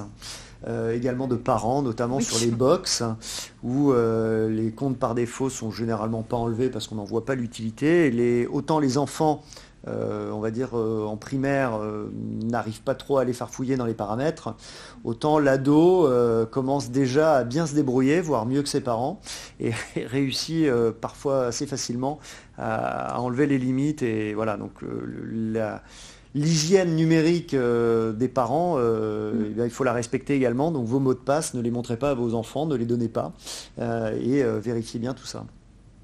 Alors on a des questions autour des écrans, puisqu'effectivement il y a la question du temps d'écran, de la gestion de ces écrans. C'est vrai que la période n'est pas évidente pour détourner nos enfants, mais j'ai envie de dire peut-être nous-mêmes aussi, des écrans, parce que quand on est chez soi, les activités se réduisent. Alors, au-delà de l'idée des détourner, la bonne idée peut être aussi de les partager, ces écrans, parce que ça peut être déjà un bon moyen d'échanger avec ses enfants quand on partage des activités numériques ensemble. Peut-être partager aussi ses découvertes d'Internet, intéressez-vous aussi à ce que vos enfants font, leurs influenceurs préférés, leurs youtubeurs préférés, et puis vous montrez-leur aussi ce qui les intéresse. Donc on vous invite aussi au partage, parce que c'est un bon moyen d'amorcer le dialogue. On parle du dialogue, des fois les parents nous disent « bah oui, mais concrètement, comment on en parle, ils n'ont pas envie d'en parler », déjà partager peut être un bon moyen de parler. Et puis on oppose souvent les jeux de société classiques aux jeux vidéo. Le jeu vidéo, ça peut être aussi une activité familiale, ça permet de s'intéresser aux loisirs de ses enfants. Accessoirement, il y en a quand même des biens également. Et c'est du temps en famille, c'est un temps d'écran qui est différent de celui qu'on peut passer de manière isolée et complètement focalisée sur un réseau social. Et il y en a plein. Alors après, on a des questions sur les réseaux sociaux. Alors en fait, on a vos questions à nous qui s'affichent sur un écran. Alors je pense j'espère avoir répondu à cette question, mais je veux bien y répondre de nouveau. Les images postées sur Snapchat et Instagram sont-elles vraiment éphémères ? Donc non, en fait, aucune image est éphémère. À partir du moment où elle est postée, elle échappe à votre enfant. On ne sait jamais ce qu'elle peut devenir. Et sur Snapchat, il suffit de faire ce qu'on appelle un screen, une copie d'écran, et elle est conservée. Même si votre enfant est informé, parce que Snapchat informe quand il y a un screen, voilà, l'image, et on a vu malheureusement qu'elle peut être détournée. Alors on me défile des questions parfois très très vite, alors je n'ai pas le temps de les lire. Je veux bien qu'on remonte en arrière. Oui. Effectivement, on me rappelle l'heure. Je regarde quelques... Alors, on va regarder ici sur des thématiques de cyberharcèlement, s'il y a des questions éventuellement auxquelles on n'aurait pas répondu. Oui, on va regarder une dernière question. Les balayer ensemble avec mes camarades pour voir s'il y aurait un sujet qu'on n'aurait pas abordé avec vous. Comment parler Il y a une question que je trouve intéressante, peut-être aborder que faire si notre enfant est harceleur et comment parler aussi du harcèlement finalement avec ses enfants, comment aborder le sujet. Alors si votre enfant est harceleur, déjà la première question à se poser c'est qu'est-ce qui peut se passer à l'intérieur de lui qui l'est poussé à agir de la sorte. Et je pense qu'il faut avant tout voir le harceleur comme étant un enfant, un adolescent qui a une problématique interne à résoudre. Souvent, quand on interroge un harceleur, on se rend compte qu'il y a quelque chose chez l'autre qui pose problème, qui fait défaut, en tout cas il y a une différence qui vient interroger le harceleur et qu'il n'arrive pas à résoudre. L'idéal serait qu'un adolescent qui ne va pas bien ou un enfant qui ne va pas bien se tourne vers un professionnel de l'écoute et réussisse à trouver une façon d'apaiser sa douleur, sa peine, son inquiétude. Malheureusement, parfois certains jeunes vont utiliser un autre moyen, le harcèlement peut être un de ces moyens, et va, je dirais, déléguer à sa victime la capacité de lui soulager sa douleur. On a l'impression qu'en allant faire du mal à l'autre, on va avoir l'impression que du coup notre propre mal va s'apaiser et va s'alléger. Évidemment, c'est complètement illusoire parce que c'est pas parce qu'on va faire du mal à l'autre que du coup on va aller mieux. Bien au contraire, ça va même renforcer notre difficulté. Et donc voilà, la première chose que je ferais, c'est d'essayer de donner du sens au comportement, de ne pas aller spontanément, même si je comprends que ça puisse être le réflexe, de ne pas blâmer l'enfant, hein, même si évidemment il a pu faire du mal, mais il n'y a pas forcément l'intention de nuire au premier abord. C'est, je crois, avant tout la révélation de quelque chose qui ne va pas bien intérieurement, et il faut lui donner du sens. L'idée étant que si l'enfant ne va pas bien, il faut le soulager de sa peine pour qu'il ne récidive pas, qu'il puisse se comporter en un adolescent puis en un adulte, je dirais, responsable, citoyen et qui respecte les autres. Donc voilà, la première chose à faire, je dirais que c'est celle-là. Et comment en parler, peut-être de ne pas aller frontalement directement voir le jeune et le mettre au banc des accusés, mais vraiment essayer de comprendre la démarche qui l'a conduite à se comporter de la sorte, et puis lui montrer que on va agir main dans la main avec lui, que l'idée c'est de pouvoir le sortir de cette situation, et puis après viendra peut-être le temps des sanctions, évidemment, parce qu'il faut aussi poser à un moment un acte, mais je dirais que peut-être c'est dans un second temps qu'on doit la poser, cette sanction, et la première question à se poser, c'est qu'est-ce qui l'a amené à ça et comment lui éviter tout simplement de s'enquister dans un comportement dont il n'arrivera pas à se sortir. Merci Samuel. L'heure tourne, il est déjà tard. Il y a pas mal de questions. Vous inquiétez pas, on va récupérer toutes vos questions et on va les regarder, on va les traiter et on vous proposera sur notre site internet Sans Crainte d'y répondre dans les semaines à venir. On vous proposera aussi un document qui fera une synthèse de ce qui vous a été présenté ce soir et des services pour que vous puissiez tous les retrouver. Et on vous remercie en tout cas, et je remercie tous mes invités d'avoir répondu présents à cette conférence de lancement du CFR Internet Day proposée par Internet Sans Crainte. On voulait vraiment vous alerter ce soir, vous informer, vous montrer qu'il y a aussi des solutions, qu'on est là à vos côtés tout au long de l'année, pas seulement pendant le mois du CFR Internet Day. Cette conférence a été enregistrée, donc il sera possible de la retrouver sur Internet. Je vous remercie, je vous souhaite à tous une très bonne soirée.